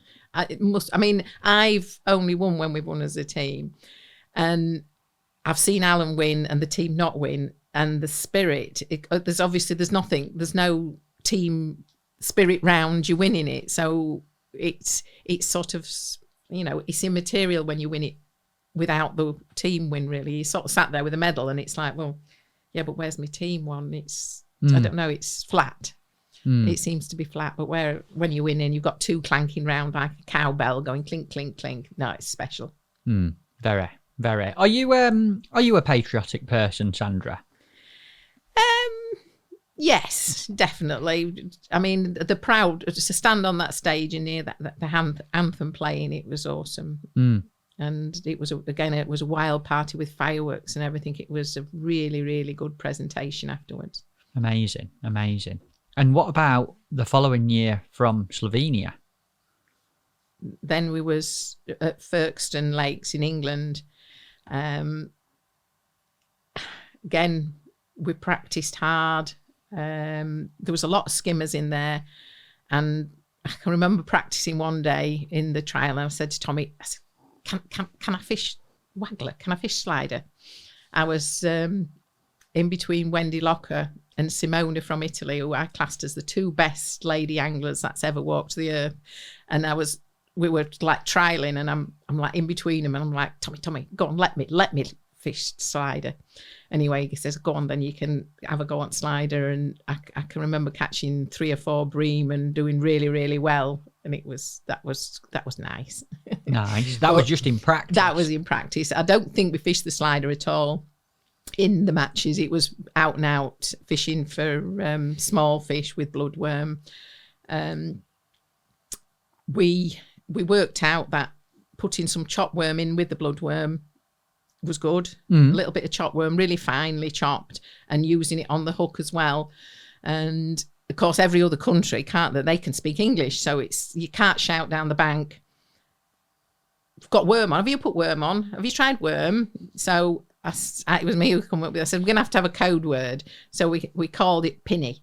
So why pinny? I don't know why. But probably because most people think of women should be in the kitchen wearing a pinny. So I don't know. It were like, are you catching on pinny? So no other team had a clue what we were catching on. So, and that helped. That's brilliant. I bet they were so confused. You were sat there netting big roach. Another one on the pinny. You can imagine them all looking at each other on the bank, can't you? What was it like fishing a world champs in England, Sandra? That's something I would absolutely love to do, or just see one over here. What was it like? It was a bit flat, to be fair, because at Folkestone Lake they didn't really advertise it, because there's houses all round and they all complain about the fishing, so they daren't promote it because the people locally were complaining about the anglers. That's strange. So it was a bit flat, and even the presentation afterwards was like on a burger van. It was really sad, to be fair, but obviously take all that away to win a gold and 2 golds on home set, territory. I mean, my mum's never been to watch me before. My dad, my sister, Alan's parents. I mean, everybody was there watching, so that made it really, really special winning in England. Right. You gave that bit away there. We aren't even telling the story, but another double gold. Yes. So you won as a team. Yes. England won at first and in England, and you won the individual. Yeah. And Wendy Locker, she got silver. We all used different ground baits on that one. Again, it was one of them, what ground baits do you want to use? And we'd all done well, so we all used something a little bit different. I can remember me and Wendy using the same, and we put Aramix, I think it was, in it to make it stickier and that. And me and Wendy did use the same ground bait. What was it? Can you remember what the mix was? No. I can't remember. No. I can remember adding the sticky to it. Right. And that was one thing we both did, and we do think it made a lot of difference, because it made it so that bits weren't coming off, and you catch those bit better quality roach and things without a lot of activity and things. Got you.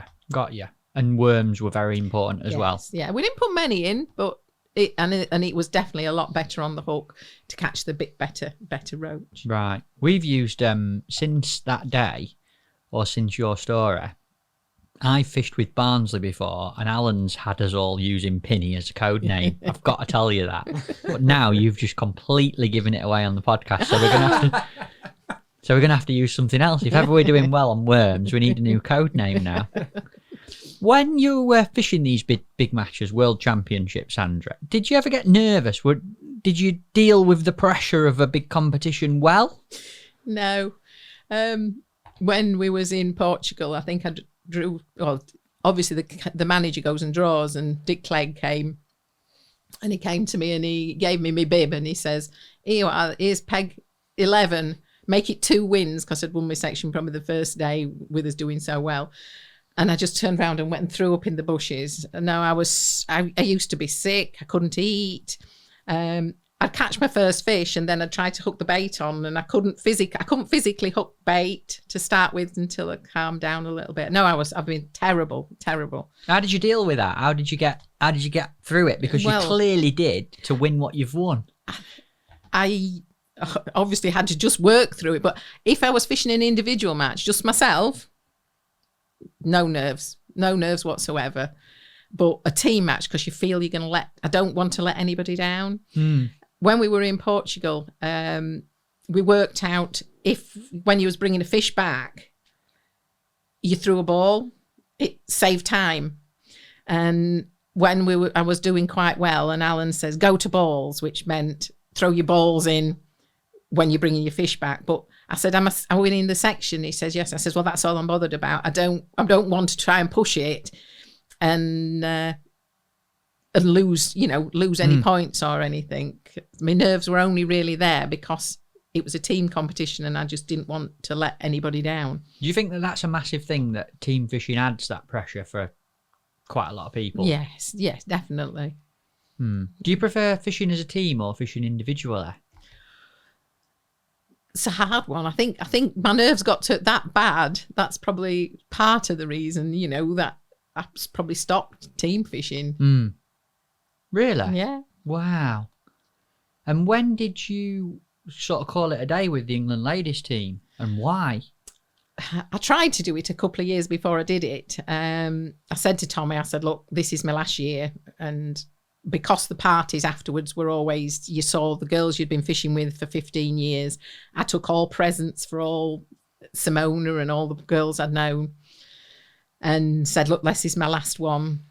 And Tommy says, no, you've got to stay. You've got to stay until I bring somebody else on to fill the space, really.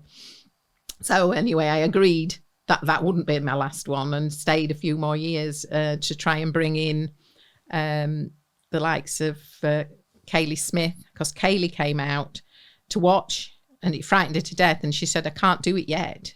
So she was still at university, I think. And she said, I want to be involved. I want to do it one day, but it's not the right time. So who I thought was going to probably come in the year after and take my place, Kaylee, she couldn't cope with it, with going through university and things, which I can understand. So I carried on a bit longer. But one of the final nails in the coffin is that I've got to pack in this. Alan's World Championship was always virtually after hours, and this particular year, it was that close that he came out with us, but we left him in Germany. What do you mean you left him in Germany? In a car park. Sounds a bit dodgy. At a service station. He got out and I'd shared a bit of his equipment. So we just left him, sat in a service station with his rig box and a few bits and bobs. And Stu Conroy was picking him up there 3 hours later. Well, you can imagine that, or the tears in the van. It was like, no, he was just sat there, just waiting for 3 hours, and it was like, this can't be right. I don't know which year it was, but I think he did actually go on to win it. So he said to me, "Don't be stupid." Obviously, it didn't make any difference, but it weren't right. It was like I felt I should have been supporting him because it was his career, his sponsorship, where even though we were sponsored, it still wasn't a career for us, really. It was also the time Oliver was probably around 15, 16, fishing as well. And it was like the three of us going to be able to cope fishing all the world championships and things. So I felt it was the right time. There was sort of reasons, as well as I felt I'd achieved a lot. Your credentials show that you have as well. But it was more the pressure. Things weren't getting any easier for anybody really fishing. I mean, the men's, he needed to focus, Alan, on it, and in that, him fishing for England was his job. So, whereas mine wasn't. Right. Do you think that you left the England ladies team in a healthy place, and did you think, I've done a good stint there?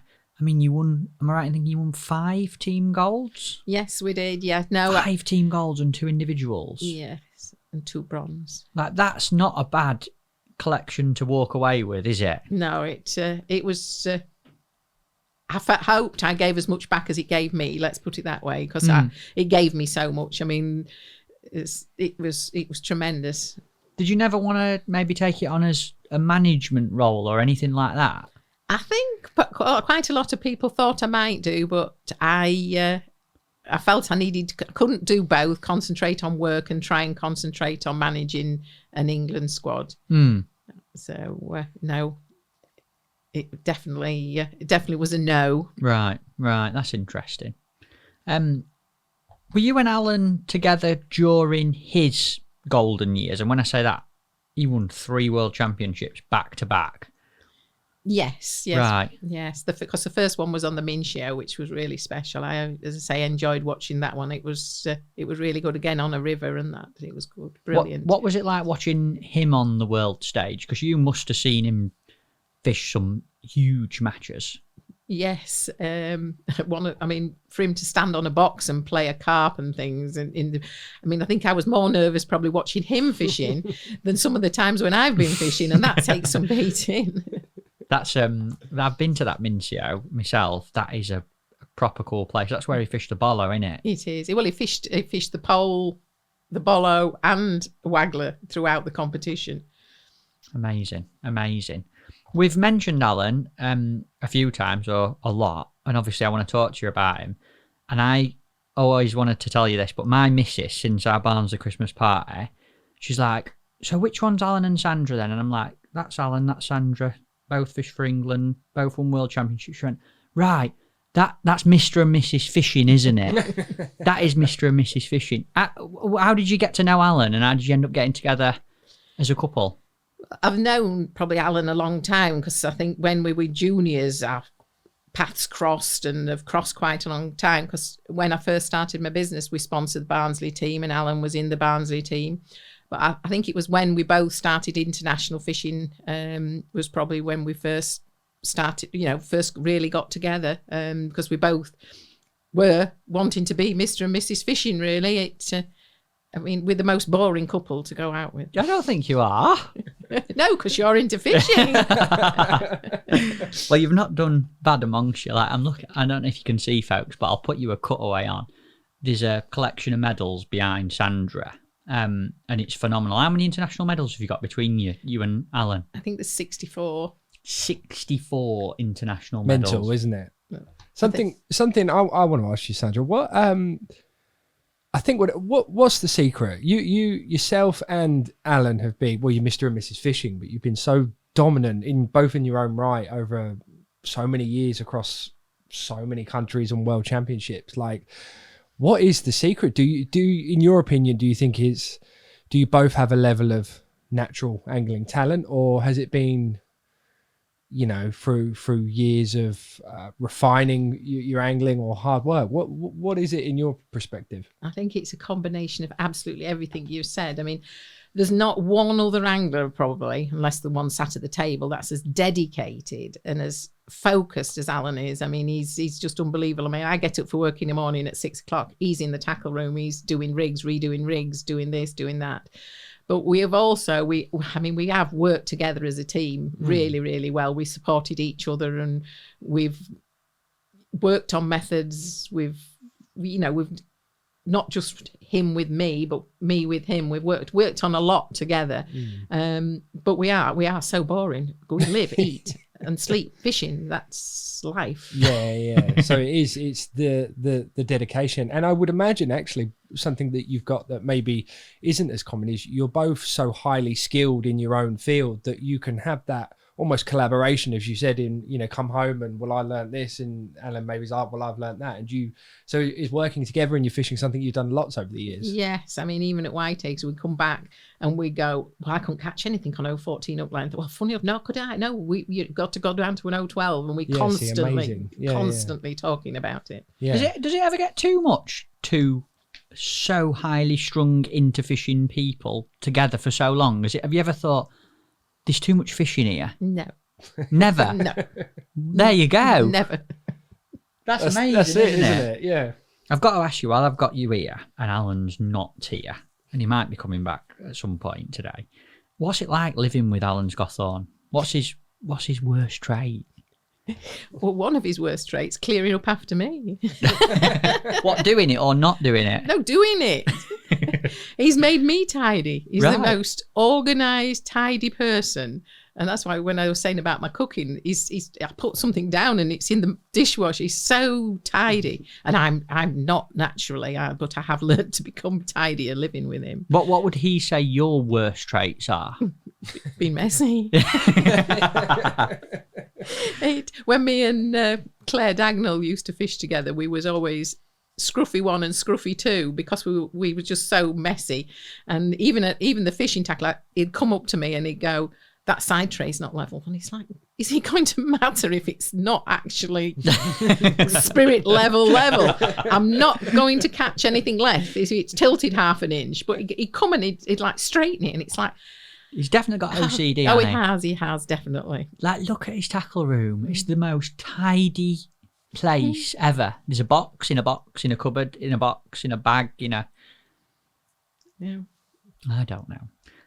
What would you say the times have been where working together, like Toby sort of asked, has made the biggest difference in fishing between you and Alan?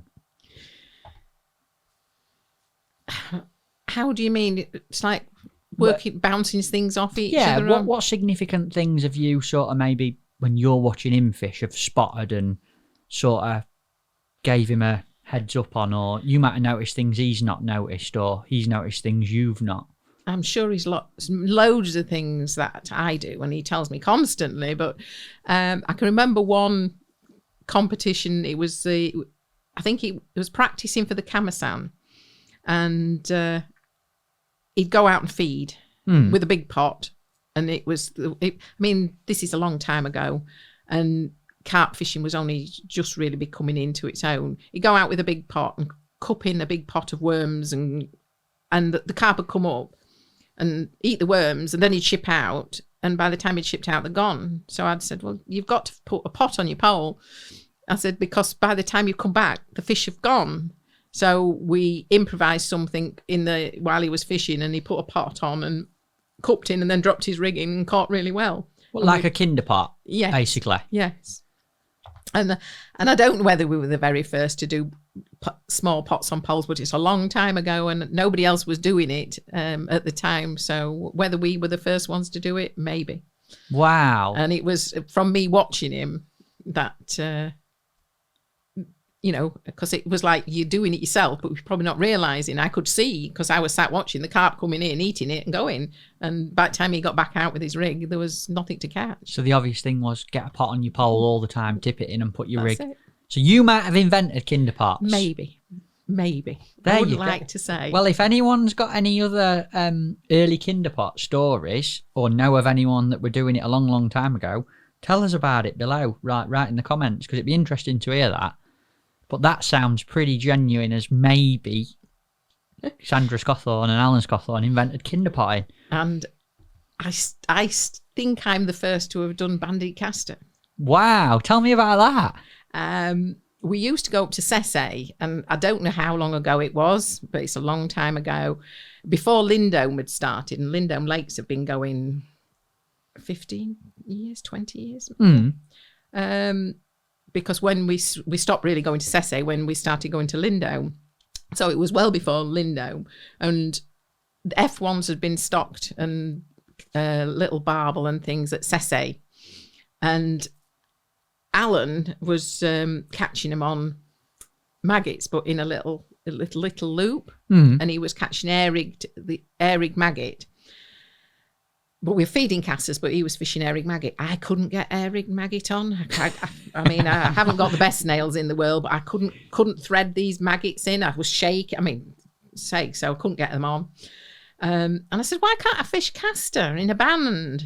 So we found some Maver bands that were perfect, and air-rigged the bands, and so I could thread casters on. And for probably 2 years, we had it to ourselves up there and did really, really well.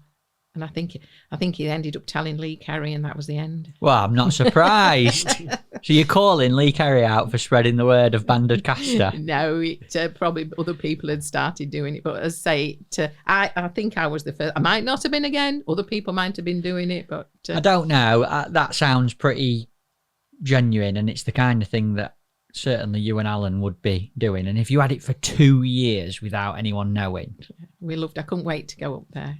I bet that you thought it were a piece of cake, didn't you? No, it was good. Didn't miss any bites. No. And wow, that's the story of banded. That's something that's so. I mean, we've got a tool.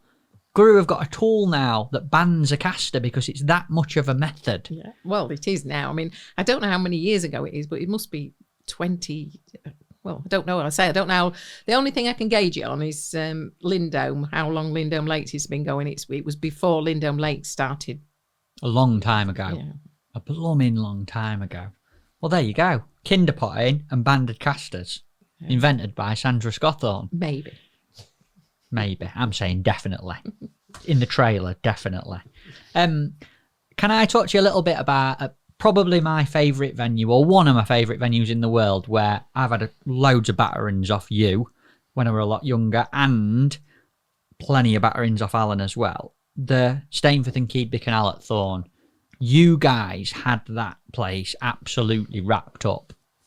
We loved it. It was we was bloodworm fishing at the time a lot. Didier Dillinois came over. He fished with us in teams on there, and Tommy and Emma and me and Alan used to go to Woodlands View at Droitwich fishing bloodworm matches. So we were into it seriously. We couldn't wait for winter to come. October, tapping, come on with bloodworm fishing, and we spent a lot of time on the canal.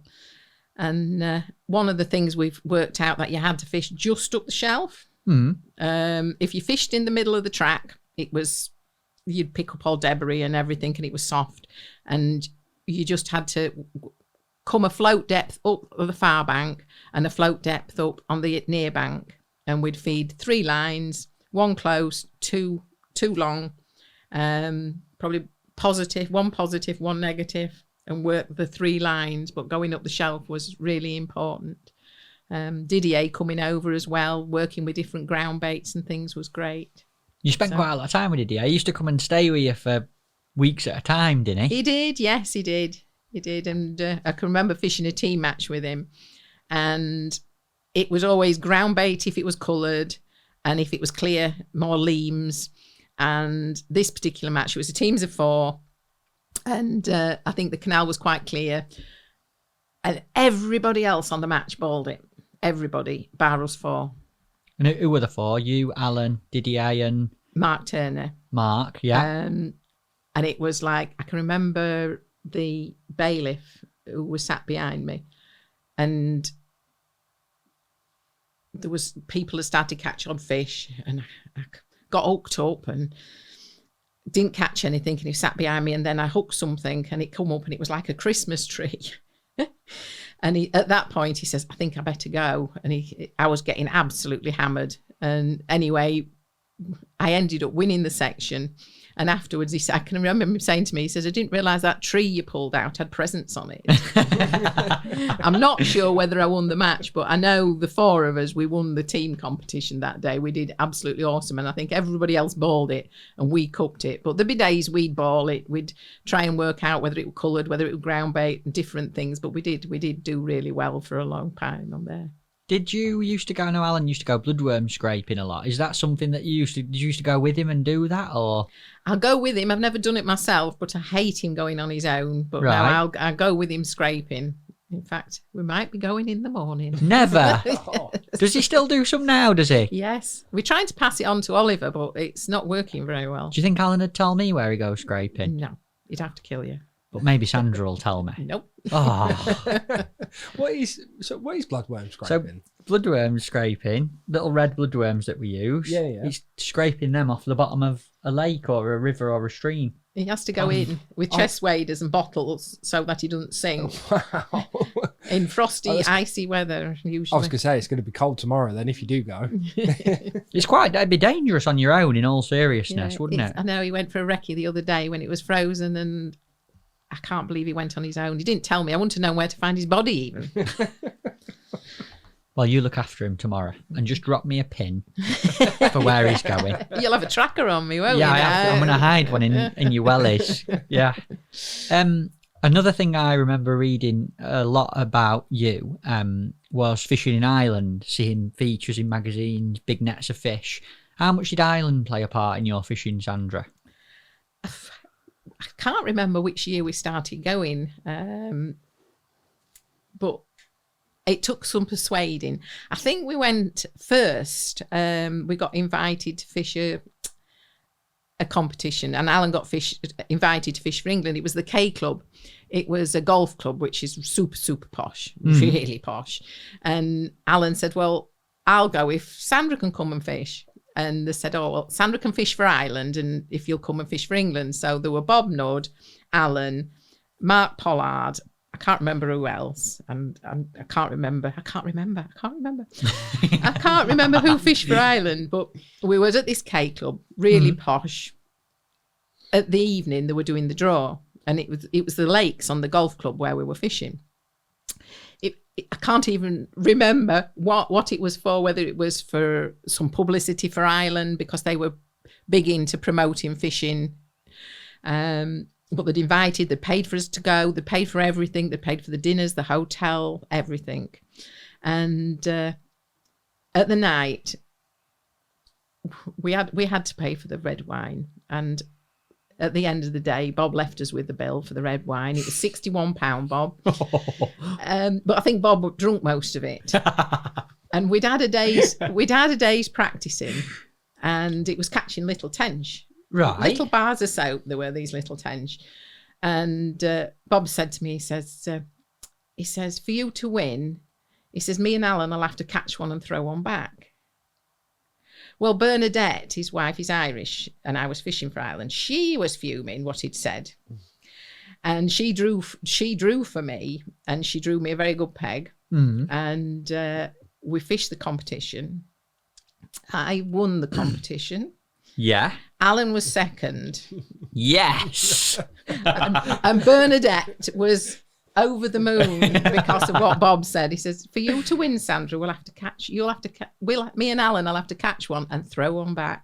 So you stuck one up him there big time. I did, yes. I think he regretted what he'd said. What did you catch, out of curiosity? Well, there were these little tench, but I weight-wise, don't know, 20, 30 pound maybe of them. It was good fishing. I mean, Alan was chirping all day. I could hear him chirping, and I'm catching away. And then he went quiet for the last hour, and I'm thinking, he's catching now. And he nearly caught me up, but he didn't. Nice. Have you ever drawn next to him in Ireland? You ever drawn next to Alan in Ireland?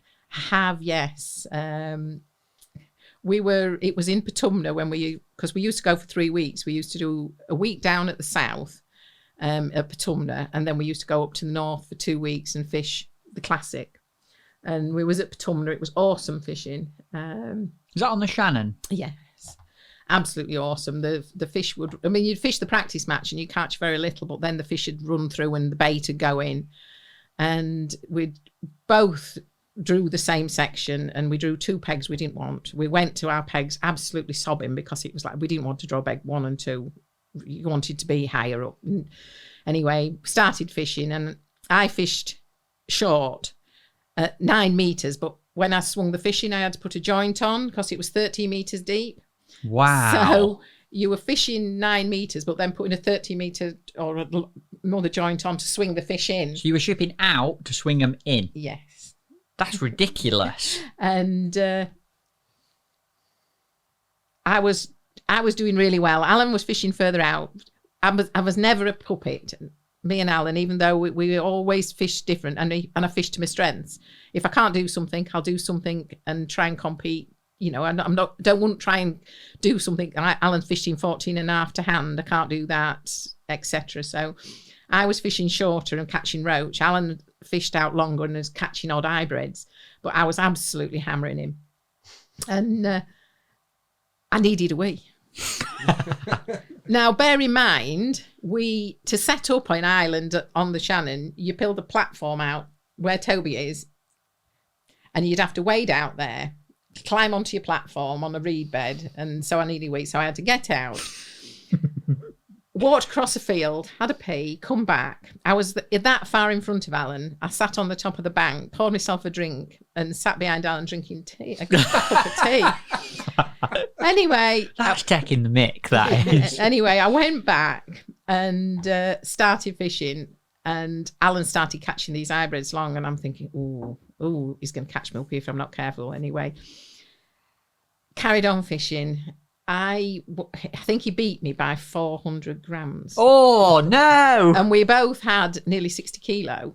60 kilo. We used to have these great big nets with great big round tops. And so when you were swinging them in, you weren't dropping any off or anything. But Mark Turner, we used to go to Ireland with him as well. He won the match. I think he had 60 kilo. Alan had nearly 60 kilo. And I had about 300, 400 grams less than that. So the three of you had it pretty tapped as well. By the sounds of it.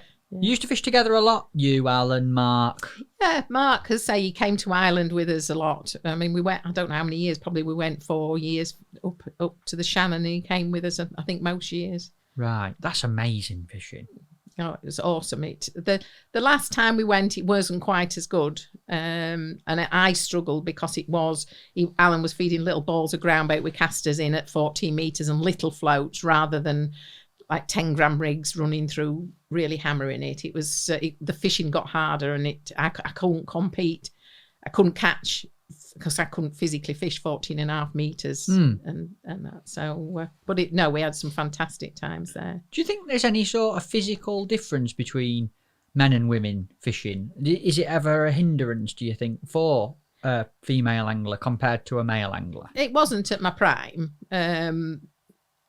That obviously, like 16 meters or 18 meters, but when it's like 14 meters, then if you got the right equipment, I mean, I was always fortunate that I always had the top poles and things. I was sponsored with Daiwa, and they looked after me. I always had the best. Yeah. So awesome kit, Daiwa kit, incredible. Whenever we've had anyone on talking about Ireland, and a lot have, they always talk about having a bit of a sore head and speak about Ireland as bit of a party place. Did you ever get involved in any of that?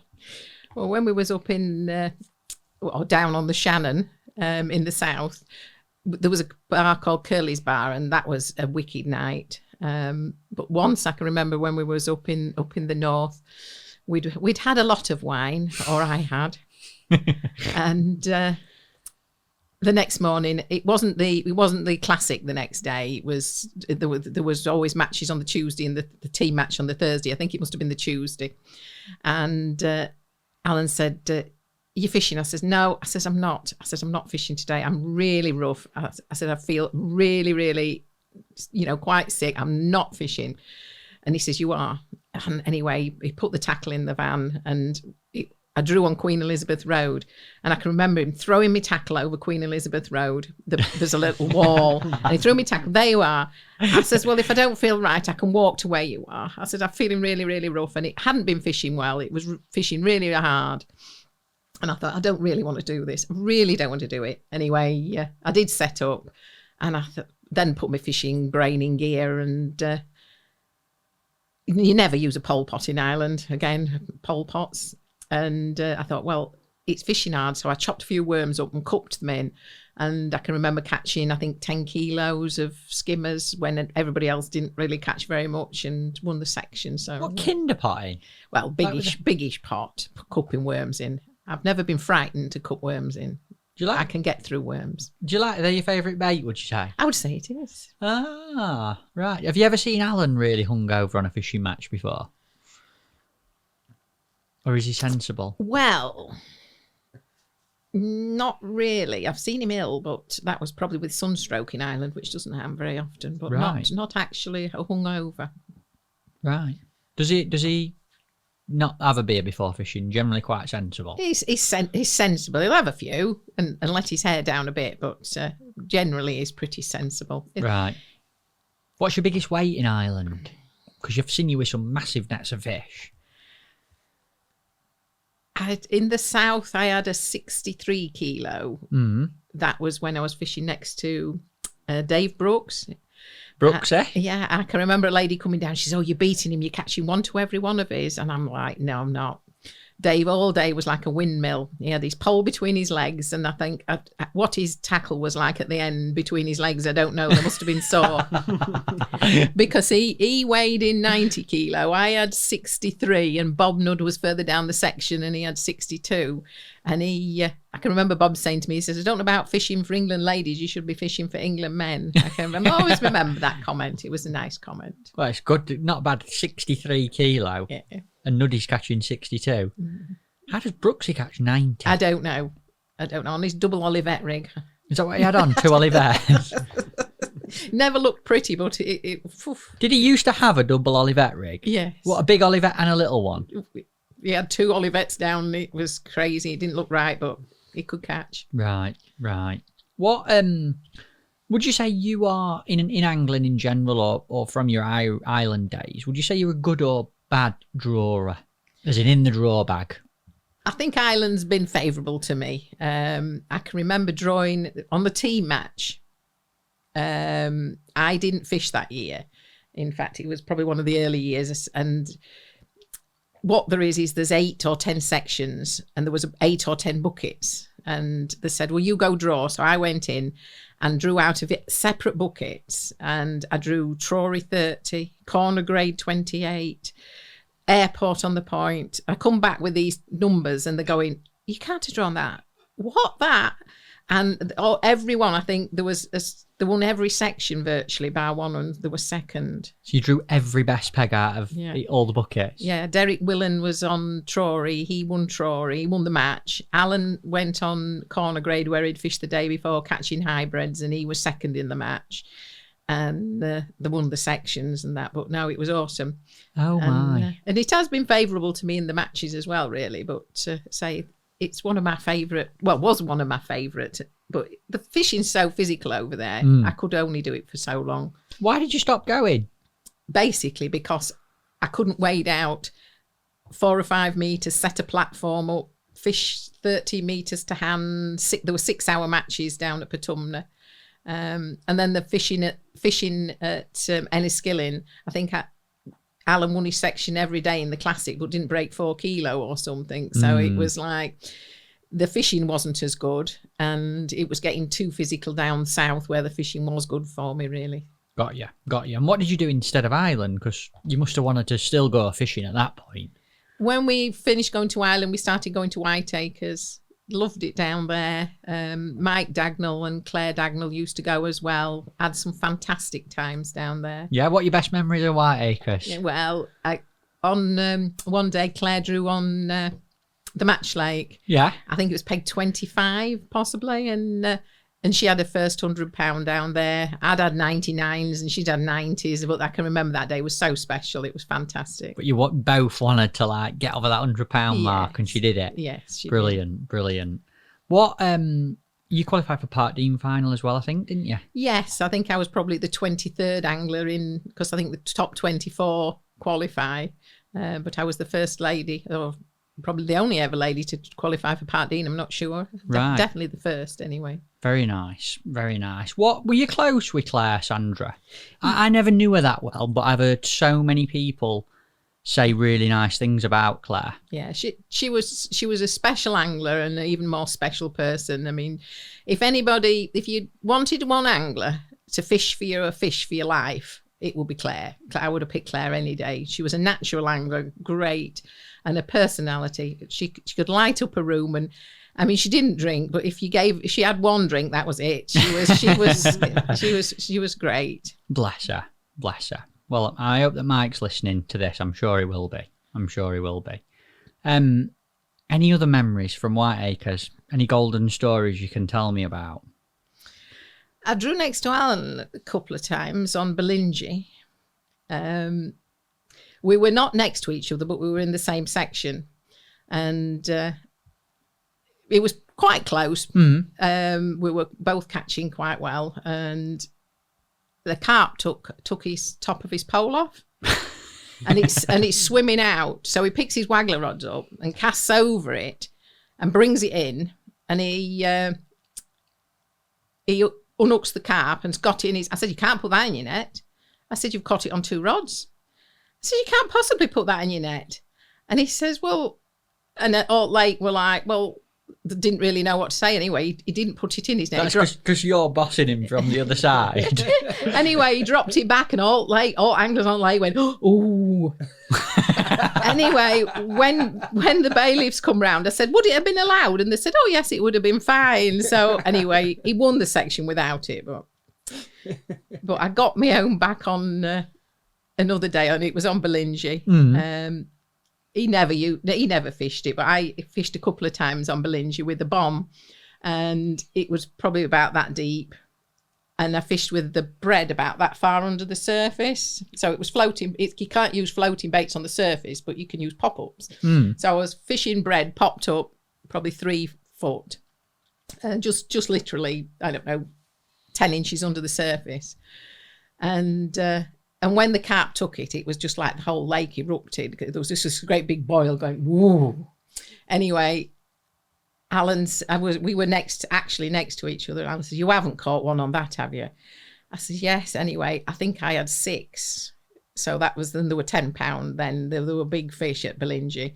And when I got another, oh no, not another one. Anyway, I think I did beat him that day. Did you? Yeah, Next peg? Yes. And did he not fish bomb and bread? No, he never has done. He's never tried it there. And do you think he should have probably done it that day? That's what I say. We've never been puppets. We always do things different. Do you still go to Whiteacres now? No. I haven't fished very much really for the last 4 years. I've been busy at home looking after mum and that. So Alan's just been. He's been fishing down there, but I haven't been for a long time. And do you miss Ireland and Whiteacres and that side of it? Are you ever going to go back and get stuck into it again, do you think? Or I don't think so. I love now. I think I love going watching Alan still. I still love the ambience of the fishing. I love coming to see you lads at the draws and everything, and afterwards and that. I still love the angling world, but I don't feel I can compete anymore. Not to win, and if I can't win, then I find it hard to go. Is there not anything in fishing that you think I could get my fix from that now? Is there any sort of like, do you ever think I really fancy going catching a specimen fish or a big barbel, or would it only be match fishing that ticked the box for you? No, I think I could go bivvying up and catch barbel, and I could go to Florida and catch, the big marlin and things. But at the minute, it's persuading my other half to do something like that, because he's still obviously into the match fishing side. I think when he probably finishes, if he finishes, or cuts back a little bit, we might go doing different things. And one other thing I also want to ask you about, and I wish I'd done this a little bit earlier, but you've done and won so much, it's hard to get it in any sort of order. Me and Oliver were actually talking about this the other day. You won the DetePesh event, didn't you? Yes. I remember reading about that as a kid, and Nicholas used to have a big website with everything on. Was it a magazine as well? He used to have? Yes, it was. He run a magazine called the DetePesh, and each year he run a competition, and it was a spectacular one. No expense spared. He used to have big shows on afterwards and music playing, and it was real professional, like a lot of matches I think should be. There should be more professionalism in matches, but he did it to the really high extreme. Is it Nicholas Baru? Yes. Yeah, yes. Lovely bloke. I still see him a lot now. Yes, because he disappeared for a few years, but I know he's back now. And tell us about winning that, because that I don't know if I'm allowed to say this or not, but especially when you used to do it, that was up there with top international events, European champs, world champs sort of side of things. Yes, in fact, I put winning that up with winning the ladies world champs, and I won them the same year as I won at Folkestone. I won the DetePesh. I had a fantastic year, and it was a big lake, but they chopped some trees down on one bank, and I think chopping these trees down, I mean, that's how they went. They got a venue but made it suitable for the competition, so they'd felled these trees. And I can remember me and Alan walking round it, and I said, I don't want to draw there, where all that disturbance has been. Well, poor Alan drew there and caught 2 roach. Didn't moan, did he? No. He was more bothered about because he could see me catching, and I caught. I think I had over 50 kilo of skimmers on the sliders. So what a day's fishing! It was awesome, absolutely awesome. I'd have probably caught more, but I put one keep net in, and I thought, well, I best put another net in. I'd left the waggler out, and I must have hooked a fish, and it had been towing around, and it spooked the shoal a little bit. Oh dear! But I only caught 2 or 3 after that. But you'd caught over 100 pound of skimmers. Yeah, and used my special bait, obviously, on my favourite bait. I probably got through about 2 kilos of worms, firing them in with a ground bait catapult. Pinny. Yeah, on the big pinny. On the big pinny. Yes. Wow. What were the response to you winning that though? Everyone must have been buzzing for you. There was John Desquet, Didier. There was obviously I think it was there was almost an international angler and a qualifier. So there was a big field of celebrities. It was massive. And did Nicholas put on a good show on that particular one? Good party after? Good. I think that one, it was a bit more of a laid back one. It was more sort of at a restaurant, and he had magicians and caricature drawers. Because I can remember Bob having his done, and he didn't like it.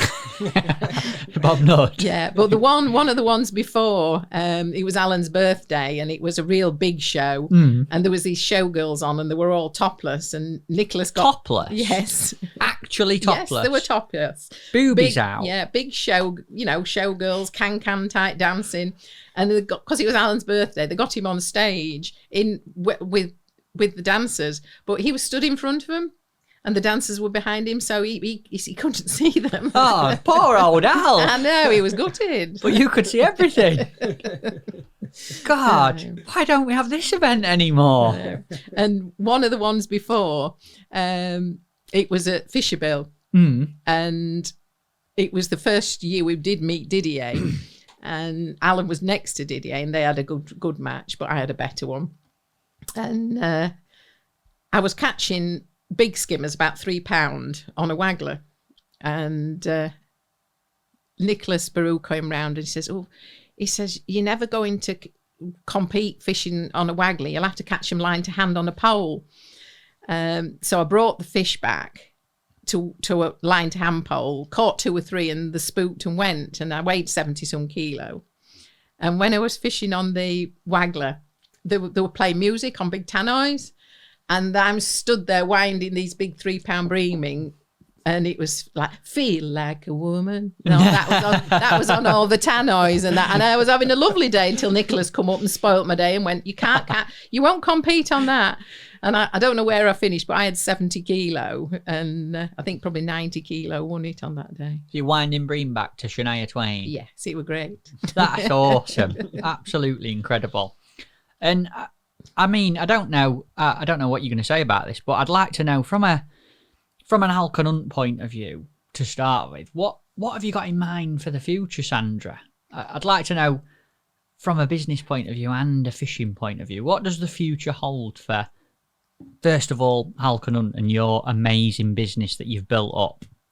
Well, Oliver joined us 7 years ago, and we've got such a strong team at the moment and everything, and obviously it's going to continue, and I'm hoping to retire reasonably imminently, and hopefully Oliver will take over and keep it going long after I'm dead and buried, I suppose. Don't say that. And like we've explained, I'd love to go off to foreign lands and catch different types of fish. In my fishing side, but I'll wait a few more years for Alan to get ready to do that as well. What would be your, if you could go, say, retired, Oliver's cracking on with the business, if you could go anywhere in the world and catch any species, what would it be? I fancy going to Spain and catching these big catfish, and I know that's a bit boring, and it's been done, but we went over to Spain with the embassy crew a long time ago when it was the very last embassy one. They invited me and Alan to go. It was probably in 2003-ish. And they were catching the big catfish and things. I'd love to go over there. Somewhere where it's warm. Somewhere it's warm, definitely. You could do that so easy. You've got to do I it. know. I want, as I say, I want to do other things, but at the minute, say we'll wait a couple of years and see what he wants to do. Right. Well, if Alan don't want to go with you, me and Toby can definitely film Yeah. a vlog or some sort of... We're doing a podcast. We'll just do it over We'll there. do another podcast in Spain. Yeah, That'd be perfect. Just Yeah. on the bank. We should do that. Yeah, that's it. We'll get it booked in. And I'm going to put you on the spot a little bit, and I know that you don't like that, but I've got some quick fire questions for you. Right. They're not difficult, don't worry. Just be honest. Spur of the moment.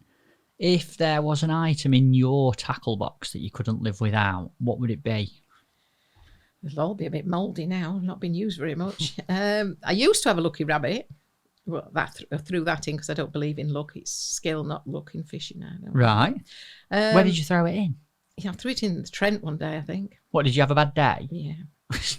Did you used to get mardy if you had a bad day? Oh, yeah, that's definitely. Bit of tackle. I suppose with my eyes going, it'd have to be a knot picker. Because you know when your loop closes up and you can't get the loop open, it'd have to be a knot picker. Can't live without that. Yeah. Good one. Good one. I think a few people have mentioned a knot picker, you know? Yeah, they have. And we don't even make one. Get it on product development list. If you could only fish one venue for the rest of your life, where would it be and why? River Trent. Yes. Yeah, River Trent. Which bit? Which bit's your favourite bit of the Trent? Well, I like the tidal. I've been brought up on the tidal. But Burton Joyce type area, bit easier when you get older. You're not getting old. You can't keep saying this. Burton Joyce on the Trent. I'll give you that. Absolutely great shout. Who is the best angler that you have ever fished with? The best, or the best angler, did you say? Oh, yeah, I'll let you answer as the best to start with, and I might ask you again. I would say Claire is the best angler. Claire Dagnall. Yes. Very nice. Very nice. We'll get a nice picture of Claire up for that bit as well. Definitely. If there was one thing you could change about fishing, Sandra Scotthorne, what would it be? That matches would probably run a bit more professionally. In what way? How would you... Weighing in and scales really breaks my heart. I've seen so many people robbed or nearly robbed. I can remember being on the Oxford Canal, and it was a first division national, and they weighed in, and it was like this, said a weight, and I said, no, that's wrong. And everywhere you go, weighing in, it just seems to be a problem. So, more professionalism in matches, and definitely weighing in. Are you a dial scales or a digital scales kind of person? Dials. I hate digitals. I can be on a diet. I can get on in the morning, and I can get on 2 minutes later, and it's different. Depends if you've had a big poo or not, doesn't it? I don't know about that. I'm the same though. We've had this debate so many times on a podcast.